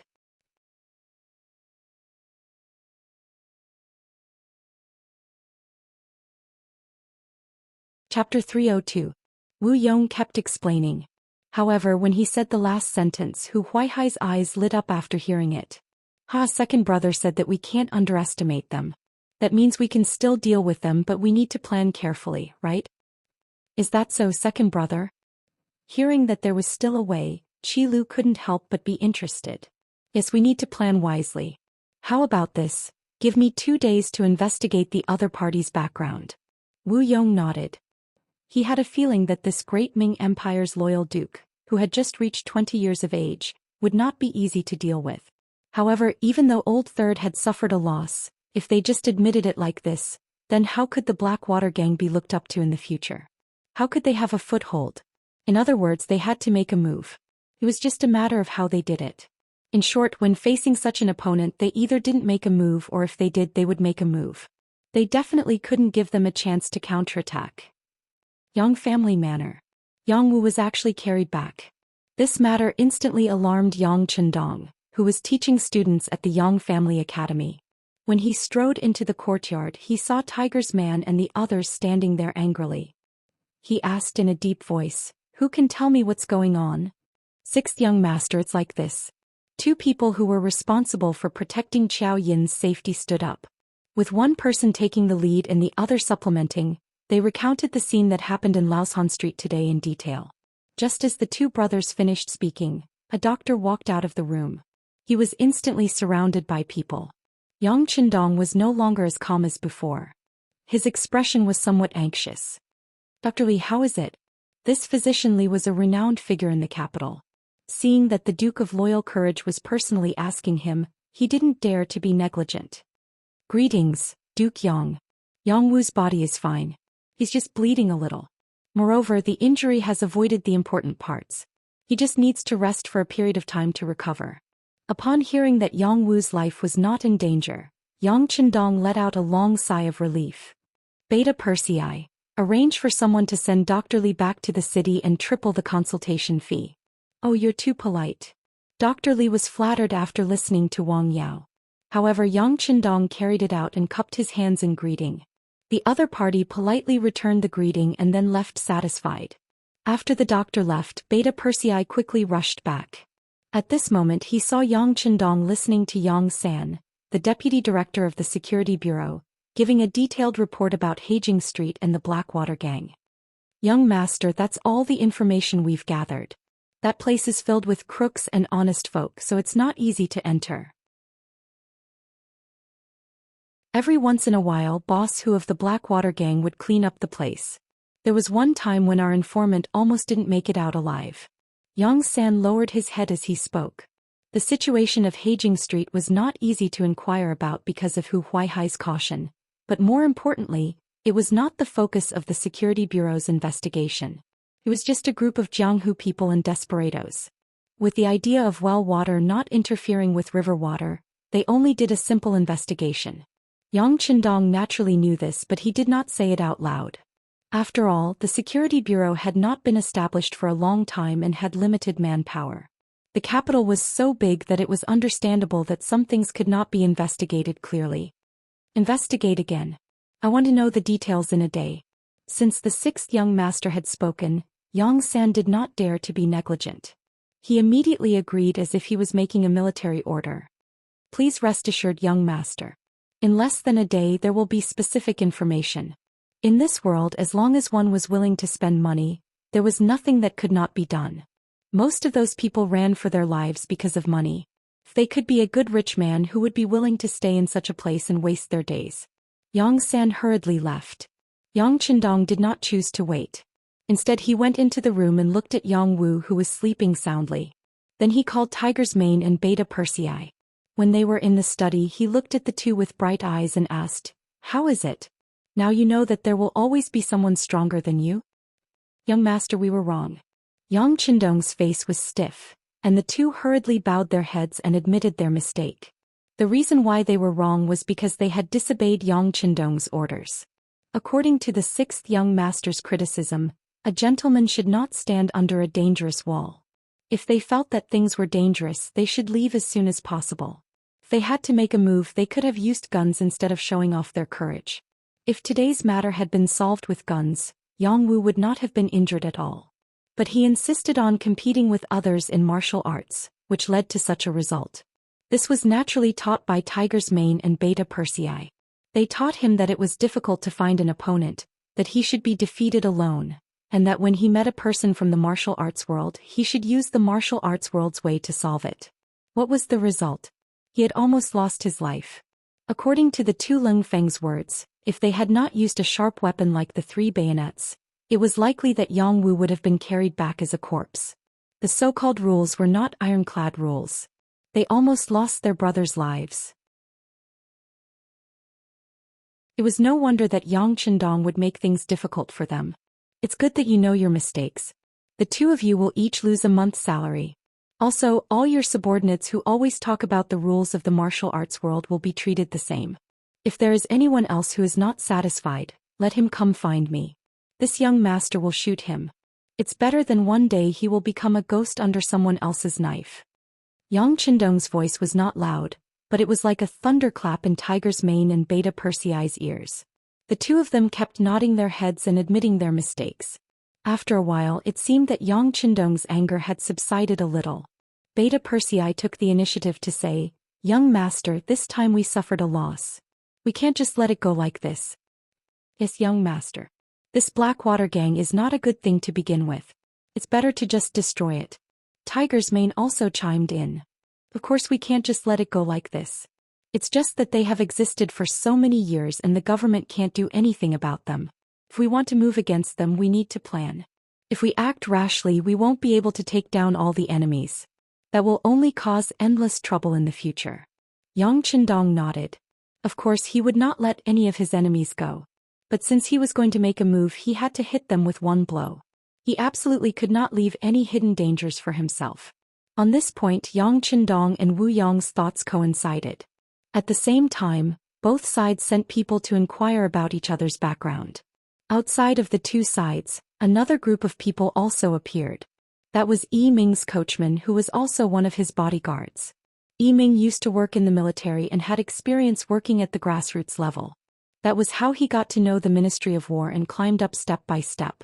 It was at that time that he came into contact with some of the people in the martial arts world and gave some favors to them, allowing them to work for him. This coachman was one of them. His surname was Shi Tao and he used to have some fame in the martial arts world. His skills were also not bad. However, because this person had always been low-key and considered himself a coachman, protecting Yiming, not many people knew him. This time he was sent out to deal with the Blackwater gang who seemed to be from the martial arts world. Shi Tao first left the residence, then went to the streets. After making many turns he changed into a martial arts person's attire and entered Heijing Street, where he met the third master of the Blackwater gang, Qi Lu. Compared to his eldest brother who was low-key and even somewhat secretive, Qi Lu was much more flamboyant. Even on the streets of Heijing Street he was often seen. Through this person, Shi Tao told him the purpose of his visit and hinted that he had a way to deal with the Duke of Loyalty. Regarding this unfamiliar person, if it was any other time, Qi Lu naturally wouldn't have introduced him. But yesterday, just as he was discussing with his eldest brother and second brother about how to deal with this person, someone delivered himself to their door. Whether it was an enemy or a friend, he still needed to meet him. Thus he brought Shi Tao to Hu Huaihai's other resting place. Coincidentally, his second brother Wu Yong was also there, so the four of them met. According to Shi Tao, he was someone who couldn't stand the Duke of Loyalty's actions. After hearing about what happened in Laoshan Street yesterday, his master decided to lend him a helping hand. He promised to think of a way to transfer away the Duke of Loyalty's elites, giving the Blackwater gang a chance to deal a fatal blow. He clearly stated the purpose of his visit, but when it came to who his master was, he closed his mouth and didn't say anything. It seemed that he wouldn't say a word more. Regarding this, the skeptical Hu Huaihai didn't agree to anything on the spot. Instead, he had someone arrange for Shi Tao to rest first, saying that he and the others would discuss it and give an answer. After Shi Tao left and there was no one else around, Hu Huaihai asked Wu Yong about this matter. Second brother, what do you think of this person? Big brother, whether he is an enemy or a friend, whether he is a friend or not. If he is a spy sent by the Duke of Loyalty, as long as we do it well and guide him well, we can also use him. On the other hand, if he is someone who came to help us, then he can be a big help. Wu Yong's analysis was thorough. Looking at his meaning, no matter who Shi Tao was, since he came he had to be used by him. That's right. Hu Huaihai nodded in agreement. Then he thought of something and asked, that's right, second brother, how is your investigation of the Duke of Loyalty? When it came to this question, Wu Yong's expression became a lot more serious. He first looked at his third brother, Qi Lu, then looked at Hu Huaihai and said, Big brother, this time the idea is really difficult to deal with. In the following time, Wu Yong reported the situation that he had investigated in the evening and the morning. For example, Yang Qindong was quite talented and had a mind for business. He also came from a famous family and was not careless even when fighting a war. Something about establishing the Yang Bao, creating the immortal abode Sky Beyond Heaven and the Yang Family Bank and so on. Also, a while ago Lu San was hired by someone to deal with him and in the end he was defeated and died.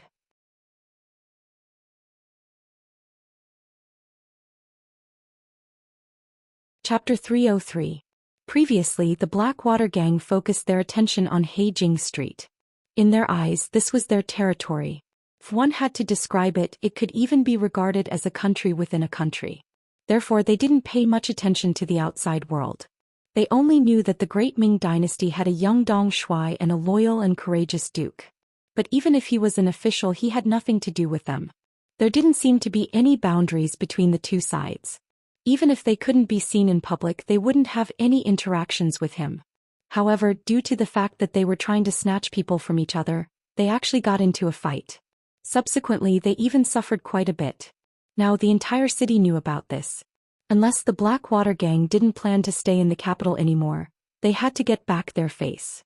Thus he began to investigate this person. However, the more he knew, the more shocked Wu Yong was. When he told this to his eldest brother and third brother, he had a serious expression on his face. Oh. In that case, he is indeed a capable person. Hu Huaihai's expression became incomparably dignified after hearing this. He had thought before that if it was an official, it wouldn't be difficult to deal with him in his own way. On the other hand, if it was a person from the Jianghu, it wouldn't be difficult to deal with him according to the rules of the Jianghu. But now he heard that this person had power, money, influence, and even people. It was very difficult to deal with him, especially when Wu Yong had mentioned the mercenaries. He had heard of this name before. After all, when the Walla army attacked the city, it was the mercenaries who drove them away. It was said that there were only a few hundred of them, but they managed to drive away the tens of thousands of Walla elite cavalry. At least the Blackwater gang couldn't do such a thing. If the mercenaries were to target him this time, what were his chances of winning? Hu Huaihai was still silent. At the side, the outspoken and grumpy Qi Lu said, "Why do you care so much? We are earthen pots and he is porcelain. Could it be that he really wants to go head-to-head with us? Besides, even if both sides suffer, as long as Big Brother and Second Brother are still here, can't we occupy a mountain and form a team? When the time comes, I'll just take my revenge. At that time I'll annoy him to death." Although Qi Lu's words were reckless, both Hu Huaihai and Wu Yong agreed. With the complicated terrain of Blackwell Street, even if he couldn't beat them, he could still escape, right? As long as there was life, there was no need to worry about firewood. They understood this principle. That loyal and daring Duke was a smart person, so of course he would also understand. He first thought of the worst-case scenario and realized that it wasn't a big deal. He would just have to start all over again. Then the three brothers began to discuss how to deal with Yang Chendong. According to past practice, assassination was the most suitable method. This was also pointed out by Wu Yong. This Duke of Loyalty must die. As long as he doesn't die, I'm afraid that we brothers will face the danger of death at any time. At the same time, we won't be able to establish ourselves in Jianghu. That was how the people of Jianghu were. Sometimes they valued their reputation more than their lives. Since they suffered a loss in the hands of Yang Chendong, if they didn't get back their reputation, the Blackwater gang would have no prestige to speak of. Naturally, they wouldn't be far from falling apart. On this point, Yang Chendong was also very clear. As far as this matter was concerned, even if he didn't pursue it now, the other party wouldn't let it go. Not to mention Yang Wu was still lying in a hospital bed. Although it was said that he could recover after a period of rest, his brother was injured. If he didn't do anything, he would also disappoint his brother. Not to mention the name of the loyal and daring Duke was useless. Just based on this point, those who didn't open their eyes would have to be taught a lesson. In addition, at noon, Yang San personally sent some information about the Blackwater gang.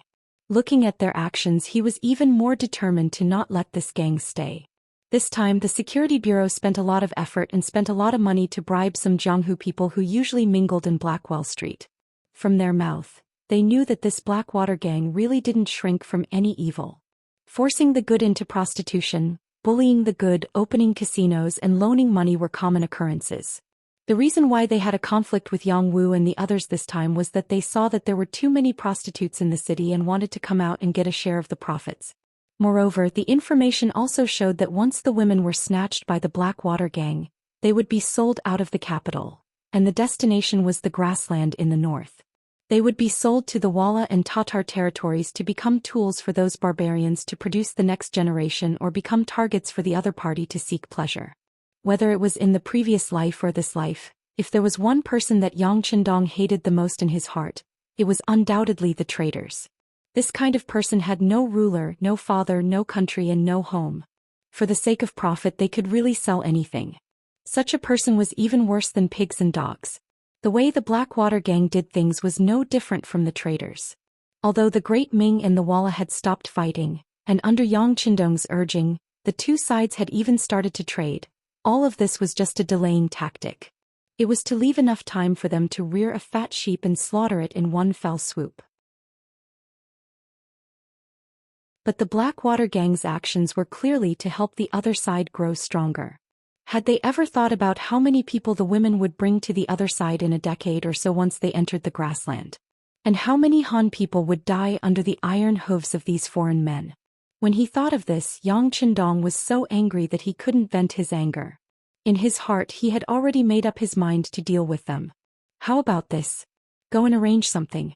Remember, it has to be a big deal. Yang Chendong whispered a few orders into Yang San's ear. Hearing this, the deputy chief of the Security Bureau, who was actually the manager, nodded repeatedly. The immortal abode of the capital. Ever since it was built and opened for business, it had been very prosperous. Apart from the disturbance caused by the Japanese envoy a while ago, which caused a certain loss in business, it had always been difficult to find a table. Now that the Japanese army had suddenly landed in the Tianjin garrison and attacked the Great Ming's army, the Duke of Loyalty was able to extricate himself from this matter, and the business here continued to flourish. Because of the prosperity, and because the customers were all high-ranking officials and nobles, the security here had always been excellent. No matter how angry they were, few people dared to cause trouble here. As time passed, the security here was no longer as strict as before. Not only that, but even the soldiers of the 5 cities warden's office were becoming fewer and fewer in number. But sometimes, the more confident you were, the easier it was for something to happen. That evening, for example, the Immortal abode was originally bustling with noise and excitement, with singing and dancing, and the sounds of toasting and exchanging cups filling the air. But all of a sudden a commotion broke out outside. Soon after, a few pieces of rock flew up from the ground and smashed into the transparent glass, causing a series of shattering sounds. The sudden chaos caused the diners in the Immortal abode to panic. 2 of them were even unlucky enough to be injured by glass shards. The dancers in the stands screamed in unison, making it seem like the end of the world had arrived. Fortunately, the chaos ended as quickly as it started. By the time the Immortal abode's guards ran out, the troublemakers had already fled west. They chased them all the way until they saw them enter Blackwell Street. Only then did they stop and return. With so many witnesses present, the Immortal abode immediately pointed the finger of blame at the Blackwater gang. Thinking back to the conflict yesterday, anyone who wasn't an idiot could see the cause and effect. The 5 cities warden's office arrived, as did the Supreme Court. When they heard the clamor of the diners, they knew that things weren't going well. These Blackwater gang members were a bit too bold. They actually dared to provoke the Duke of Loyalty in such a public manner. They really didn't know how to write the word death. News of anything that happened to Yang Chendong always spread quickly. Shi Heng, who was in the barracks, and the Minister of War Yi Ming, who was in his residence, both received the news. However, the 2 of them had the same reaction. This was a trap from the start. First of all, they had already sent people to contact the Blackwater gang and were waiting for them to join forces. Then again, if they wanted to deal with Yang Chendong, they wouldn't have resorted to such a painless method. What did smashing a few pieces of glass count for? Although it was expensive for the wealthy Duke of Loyalty, it wasn't even a drop in the ocean. If they did this, not only would they not be able to do anything to the Duke of Loyalty, but it would also arouse the anger of others. Even if everyone had a common enemy, it was really the behavior of a stupid pig. Since the Blackwater gang could occupy Haging Street for so long, they wouldn't only have such an IQ. If they didn't do it, there seemed to be only one answer. It was that some people directed and acted out a play. It was just that both of them could see it, and even some smart people could see it. But things had already happened, especially when there were rumors in the marketplace, saying that the Blackwater gang was afraid of the Duke of Loyalty, but they couldn't take it lying down, so they used the method of warning. As soon as such news came out, the public was outraged and condemned the Blackwater gang. At the same time, it was tantamount to giving Yang Chendong an excuse to make things bigger.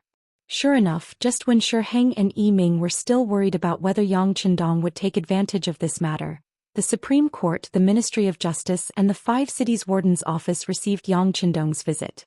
The general idea was that they had to give an explanation for this matter.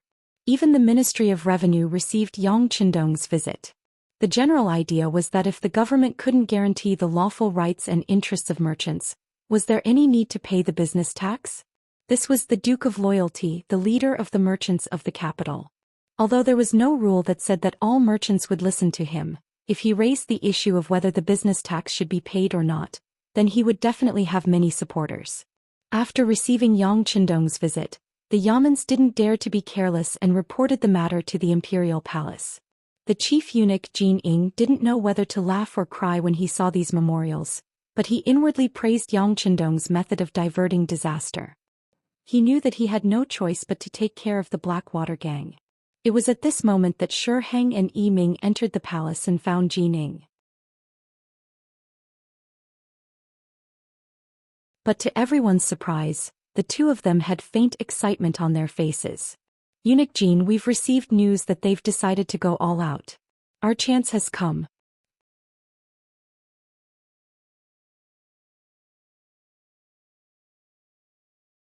Chapter 304.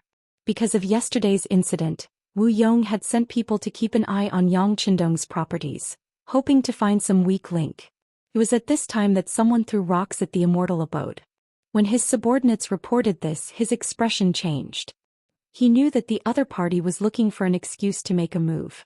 After all, yesterday's incident was a personal grudge between Yang Qindong and the Blackwater gang. If he mobilized people to cause trouble because of this, it would be the same as giving some people an excuse. This was the crux of the matter. Previously, Wu Yong had been wondering what kind of method the Duke of Loyalty would use to deal with him, but the other party had quickly given him an answer. What could he do if the other party used an obvious scheme to deal with him? He couldn't possibly take the initiative to go to the authorities and say that the matter wasn't his doing. In that case, he would probably be immediately arrested. While praising the Duke of Loyalty's vicious plan, Wu Yong found his big brother and third brother and called over Shi Tao. He said that he was willing to cooperate and asked that they give them a chance to fight. Of course, the Blackwater gang had another choice, and that was to give up on their current territory and leave the capital. This way they might be able to preserve their lives, but their reputation in the Jianghu would naturally be lost. Those who bullied the weak and feared the strong would find it difficult to survive anywhere. In other words, even if they left, they couldn't just leave in such a muddled manner. There was only one path in front of them, and that was to wrestle with this bold and loyal duke. If they left when they were no match for him, at least others wouldn't look down on them so much. Since they had no choice but to fight, Shi Tao came in handy. The three brothers called him over and told him of their decision, having him make arrangements as soon as possible. Thus, Shi Tao returned to the Yi residence and met with Old Master Yi Ming.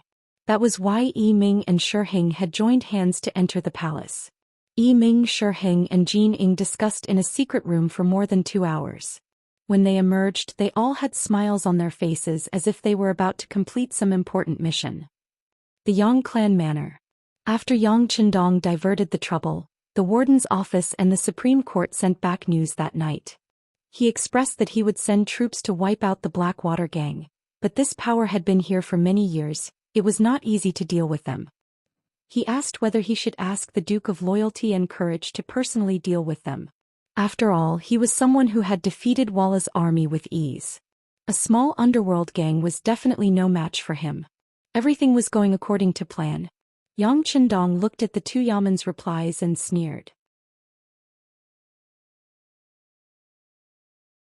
He said to Tiger's Mane, "Tell them that this young master will personally lead people there. Let's set the time for tomorrow morning. We need to catch them off guard." "Young master, why are you in such a hurry? How many of our brothers have not returned from the Darkwell Street? I heard that they have a secret passage that leads to the outside world." Tiger's Mane repeated the news he received from the Security Bureau in the afternoon. This was the news that the captain of the Langia Special Forces, Tai Hu, had personally found out. Until now, this person had not returned from the Darkwell Street. Secret passage? With this young master taking action, there is no use for any secret passage. Let Tai Hu and the others come back and then we will arrange it like this. Yang Qindong shook his head indifferently. He already had an idea on how to deal with this underworld gang. Since they dared to scheme against him, then there was no need to keep them alive. In order to achieve the effect of a surprise attack, he decided to end the battle quickly, not giving the other party more time to prepare and consider. Since the young master was so confident, Tiger's Mane naturally did not try to persuade him. He agreed and left to pass on the message.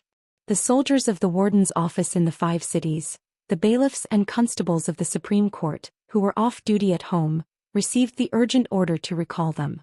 For a moment, there were hurried footsteps on the streets of the capital. At the same time, the news also reached the Darkwell Street.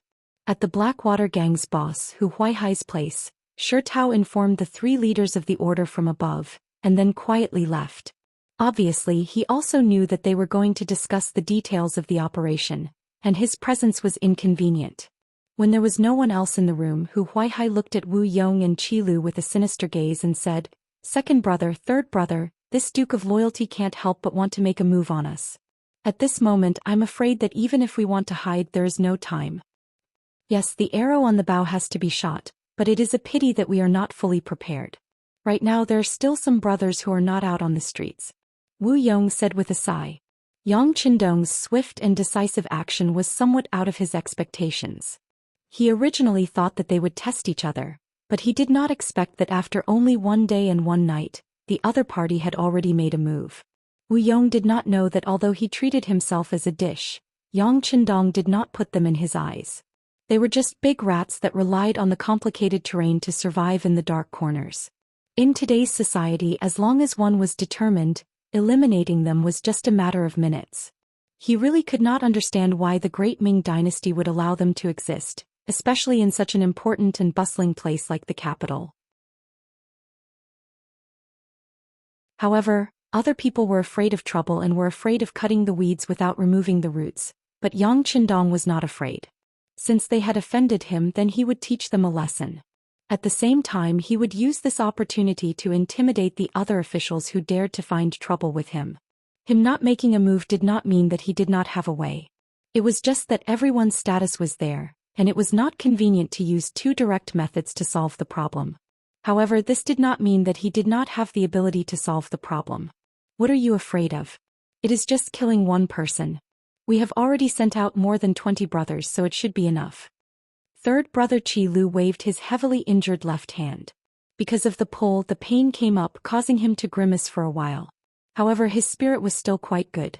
It could be seen that the anger in his heart was very uncomfortable.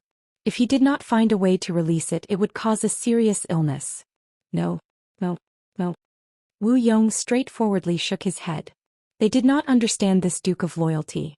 Although he is young, his ability cannot be underestimated. A while ago, even an important official in the court, the Minister of Justice, suffered a loss at his hands.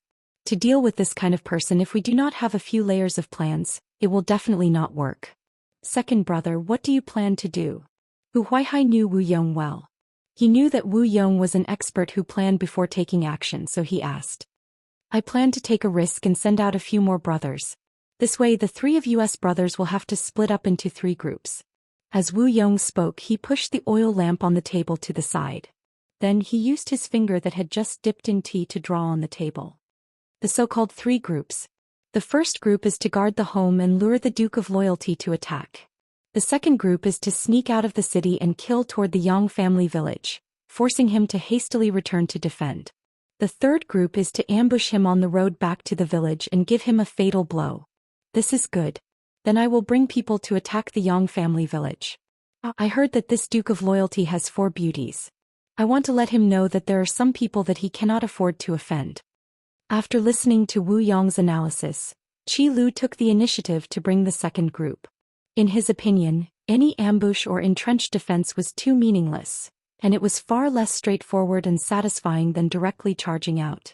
After Qi Lu finished choosing, Wu Yong also volunteered. Then we will rely on Big Brother to defend the home. Second brother will bring people to ambush outside. Hopefully we can succeed in 1 strike. The reason why Wu Yong chose to set up an ambush was because he knew that as the boss, Hu Huaihai would not trust anyone. The tunnel in Heijing Street led to the outside world. That was the escape route. In other words, it was the safest to stay here. As expected, when Wu Yong took the initiative to set up an ambush, Hu Huaihai's face, which was originally very serious, flashed with satisfaction. Since the 2 brothers were so tactful, he did not have to waste his breath. He immediately nodded and said, Then we will do as the 2 brothers said. This time we will not let him return. Yes. He will not be able to return. The night was getting darker, but at this time the Yang family manor was brightly lit. Especially when a sharp whistle suddenly sounded above the Yang family academy's dormitory. Nearly 50 students who had entered a state of rest hurriedly got up. The all-round development of morality, intelligence, physique, beauty, and labor was not just a matter of words. It was put into practice. Even an emergency gathering like this was one of the subjects that they usually studied. When the hurried whistle sounded, all the students got up and put on their clothes as usual. When they came to the academy's courtyard, they saw the green-clothed mountain-head Yang Qindong looking at them with a serious face. Although he hadn't said anything yet, everyone's intuition told them that something important must have happened. Everyone's expression couldn't help but become much more dignified. After Tiger's Mane counted the number of people, he came to Yang Qindong and reported in a low voice, Reporting to young master, all the students have gathered. Everyone is here. No one is absent. With a wave of his hand, he had Tiger's Mane stand to the side. Yang Chendong took 3 steps forward, closing the distance between him and the students. Then he swept his gaze over them and said in a clear voice, as a truly useful talent, not only do you have to be eloquent, but you also have to be able to walk the world and be able to wield 1,000 pounds of weight with your arms. Today this young master will bring you all to see a true battlefield. You will see the weakness of human nature and the cruelty of survival.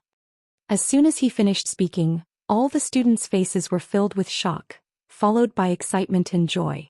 As Yang Chendong's students, they naturally knew how powerful their teacher was. The great battle between the army god and the Walla was often played out in the Immortal abode.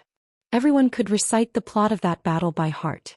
The scene of Yang Chendong descending to the mortal world like a god and killing the enemy with a wave of his hand had made them envious.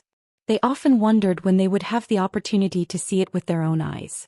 Now an opportunity had presented itself. They could finally enter the battlefield and they would be following the army god. How glorious would that be?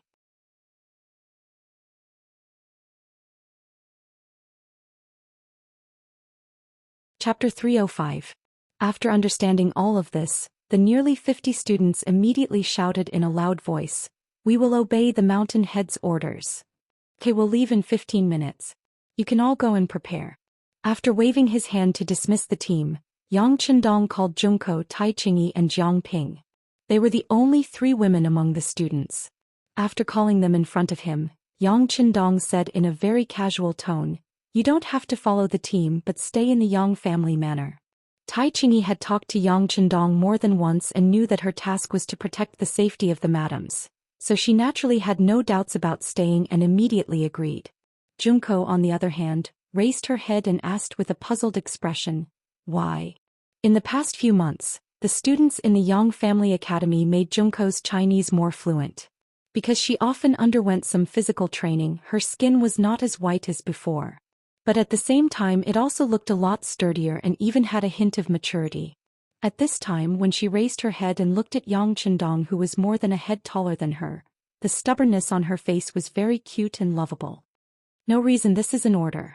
Yang Chendong's face became serious and after finishing his words he left in a huff. Without a satisfactory explanation, Junko's face was full of displeasure. But she couldn't say anything because as early as when she first entered the academy, Yang Chendong said that she had to obey orders and follow instructions. Anyone who dared to break this rule would be mercilessly kicked out of the academy. This was not as simple as a deduction of points. Even with 100 points for conduct, more than half of the students were still expelled. Looking at their reluctant expressions as they left, Junko felt a little sad.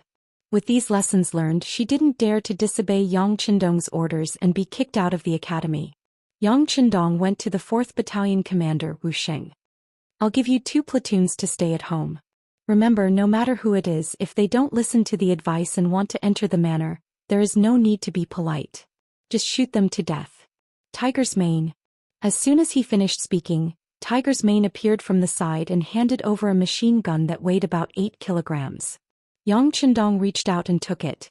After familiarizing himself with it for a while, he personally handed it to Wuxia. "This is the Type 9 machine gun for Squad 5. The gun is 840 millimeters long, the gun weighs 3.95 kilograms, the muzzle velocity is 970 meters per second, the caliber is 5.8 millimeters, the bullet capacity is 75 rounds, and the effective range is 800 m. I'll leave it to you for the time being. If a large number of enemies appear, wipe them out." "Yes. Sweep his mother," Wuxia said with a face full of excitement. When he first joined the Cold Front, Yang Chendong said that there would be more advanced and more powerful machine guns in the future. They would be able to wipe out a large number of enemies in one shot. Once they started fighting, one person would be able to guard the main road and prevent the enemy from advancing. When he first heard about it, Wuxia was very excited. He had a strong body and was quite strong. He thought that this opportunity would be most suitable for him to use.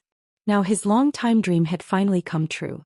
Although this machine gun wasn't heavy and had appeared on the battlefield against the Walla cavalry, it wasn't the more powerful heavy machine gun that the young master had mentioned. However, even if it was a light machine gun, being able to use it once was something to be proud of. In the future he would have something to brag about in front of the other Cold Front members.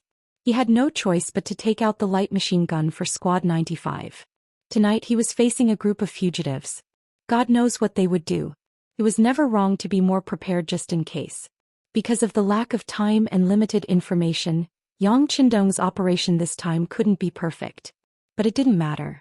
With his powerful strength and the unknown advanced firearms in his warehouse, he only needed to charge forward. He really had a heroic aura of no matter how far you come, I'll go all the way. Leaving behind 2 squads of Cold Front members and 2 bases of ammunition, the Yang clan manor's defenses were raised by more than 1 level. Unless a large number of enemies charged at them with no regard for their lives, they were more than enough to deal with a few stragglers. While he was giving some instructions to Wuxia, the students had finished gathering. Yang Qindong led a platoon of Cold Front members and joined them. They left the Yang clan manor and headed toward the capital. In the inner courtyard of the Yang clan manor, Hu Yen, Qiao Yin, Lady Shui, Lady Xiang and Yang Duo were all out of bed. Even though it was late at night, none of them were sleepy. As women, there was a limit to what they could do in such a situation. They could only pray in their hearts that their husband and brother would return safely. In reality, it was just suppressing bandits. They would definitely be fine. At the Yongding Gate, at the southern gate of the capital, the commander of the 5 cities warden's office, Sun Tong, was leading a group of soldiers to welcome Yang Qindong. Sun Tong had originally been a rank 6 soldier, but after defeating Walla's army he had been promoted to rank 5. This was all thanks to Yang Qindong, and his heart was filled with boundless gratitude. This time he had taken the initiative to stand up and say that he would work with the Loyalty Duke to get this job. At the gate, Yang Qindong saw Sun Tong waiting for him and stepped forward with a smile. You've worked hard. It's not hard at all. Working with the Loyalty Duke reinvigorates my entire body, Sun Tong chuckled, revealing a row of white teeth beneath his tanned face. Sensing that Sun Tong was revealing his true feelings, Yang Qindong patted him on the shoulder. Good. People made mistakes. For example, Sun Tong had betrayed Yang Qindong because he had secretly passed on the information to Jin Ying. Fortunately, he had been able to return and was determined to know which side he was on. In Yang Qindong's eyes, such a person was a talent that could be nurtured. As soon as his palm touched Sun Tong's shoulder, his eyes lit up with excitement. He knew that the Loyalty Duke had approved of him. This made him even more determined to make the decision he had just made. It had been said before that those who could become the commander of the 5 cities warden's office were all shrewd people. Otherwise, they would not have been able to secure their positions. Weighing the pros and cons like this, how to balance the various forces to the satisfaction of everyone, this was an extremely profound study. Under the influence of such an environment, Sun Tong chose to hug the tree and not let go. He was determined to cling to Jin Ying's thigh. This way he would be able to secure the position of Taiping. This way of thinking was not wrong. Under Jin Ying's protection, it would be extremely difficult for others to touch him. But everything had its pros and cons. Wanting to rely on this relationship to advance was also extremely difficult. This was because there were too many people relying on Jin Ying, and most of them held important positions. In comparison, the small 5 cities warden's office was too small. It was so small that Jin Ying could sacrifice herself at any time. It was also destined that there would not be too many resources placed on him. Because of this, when they had defeated the Walla and given out rewards, many important officials close to Jin Ying had obtained many benefits and promotions for various reasons. But Sun Tong, who had made great contributions, had only been promoted by half a rank.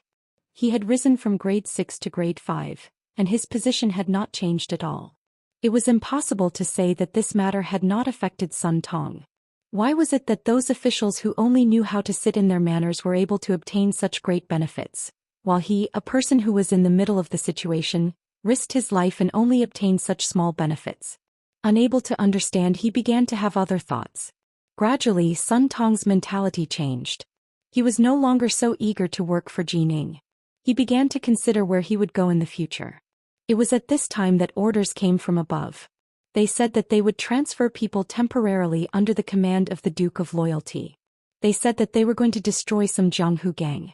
It was as if someone had handed over a lamp in the dark night. It instantly illuminated Sun Tong's path and allowed him to see new hope. After a mental struggle, he finally made up his mind. He would give up on Jining and rely on the Duke of Loyalty. Perhaps at the moment this was not a wise path. But unless he wanted to muddle along for the rest of his life, if he wanted to stand out, it would be difficult to find any other choice. With such thoughts, when Sun Tong appeared in front of Yang Chendong again, his attitude had changed completely. His sincere respect could be felt by anyone. The two armies converged together. They held torches like a fire dragon and quickly passed through the streets and alleys. They arrived at Heijing Street near dawn. Many bailiffs and constables from the Supreme Court had already surrounded the place. From a distance, there was a guard post every 3 meters and a sentry every 5 steps. It was as if they had surrounded the place like an iron bucket.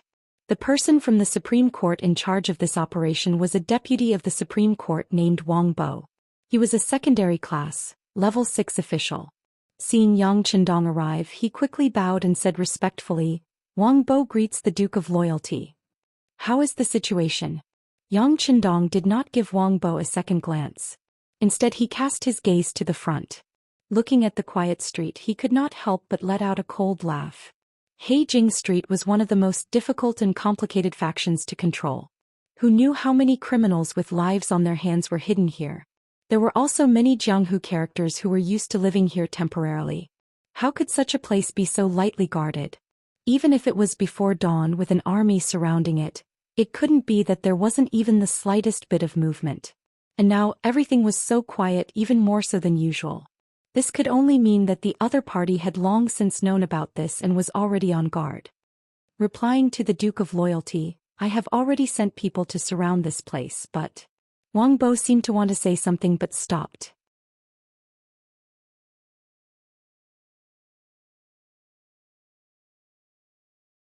Chapter 306. But what about it?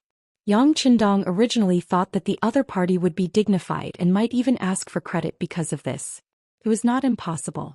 Facing Yang Chendong's curiosity, Wang Bo seemed to hesitate for a moment, then said as if he had made up his mind, "But according to this official's experience, these bandits should have been alerted a long time ago, or else they wouldn't have been so quiet. I'm afraid that someone else has already passed on the message." He thought that this was just an official sent by the Supreme Court, and that he was only cooperating with him on the surface to clear his relationship with him. He didn't think that he would have such knowledge. Most importantly, what he said was the truth. While Yang Chendong was puzzled, Sun Tong walked up and whispered in his ear, "This official knows this Wang Bo.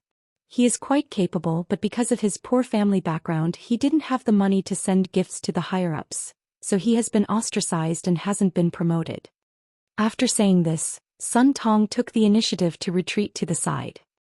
He believed that he had explained the situation quite thoroughly. As expected, Yang Chendong nodded as if he understood everything. However, he definitely wouldn't be reassured by just a few words from others.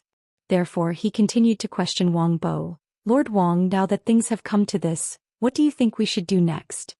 If this official is so bold, I would like to ask the Duke of Loyalty to take back the order. We will leave for now and wait for the right time to strike." Wang Bo hesitated, thinking about the huge distance between them and how to phrase his next words. But when he thought about it, with his ability, if he thought of something and made a hint, he would be overestimating himself. Now wasn't the time to play any tricks, so he might as well say it directly. This way, after expressing his loyalty, he would have no regrets about how things would develop. Wang Bo actually advised Yang Chendong to take back the order to attack. Sun Tong was startled at first, then he bluntly reprimanded, "How dare you say such things in front of the Duke of Loyalty? What are your intentions?" Even though Sun Tong was a military officer, he was still a secondary class rank 5. He had the right to reprimand Wang Bo, who was a secondary class rank 6. Most importantly, he had already gained the initial approval of Yang Chendong, so it was even more reasonable for him to say such words at this moment. "I was too rash." After being pointed out by Sun Tong, Wang Bo hurriedly admitted his mistake. Yang Chendong, who was standing at the side, naturally chuckled. How could he not see that the two of them were clearly putting on a show here? Since Sun Pong had spoken up for Wang Bo before, it was clear that they knew each other and even had some friendship. At this moment he was only saying these words to offend the other party.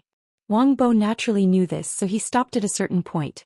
He quickly stopped talking and expressed that he knew he was wrong. Everyone had their own schemes and it was understandable to use them appropriately.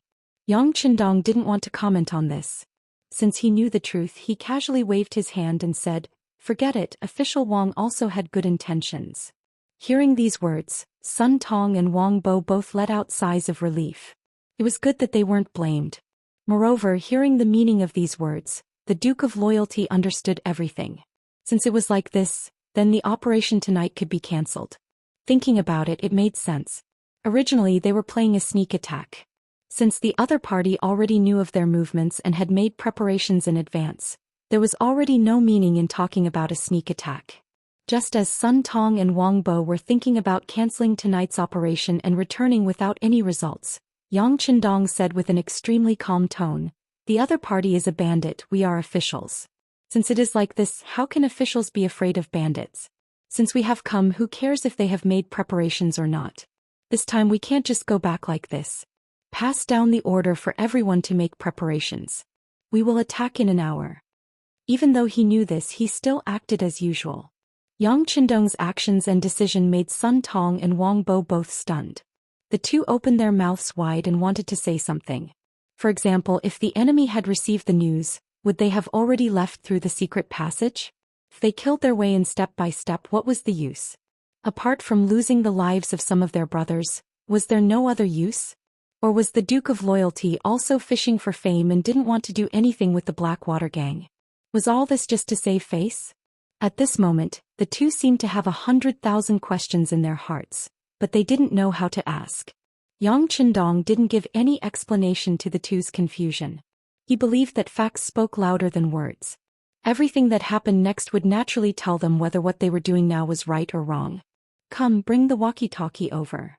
As soon as his voice fell, Tiger's Mane had already stood behind Yang Qindong with a black iron-like object on his back. However, Yang Qindong didn't touch this guy immediately. Instead, he turned around and looked at the dozens of academy students he brought with him and said, "Watch carefully.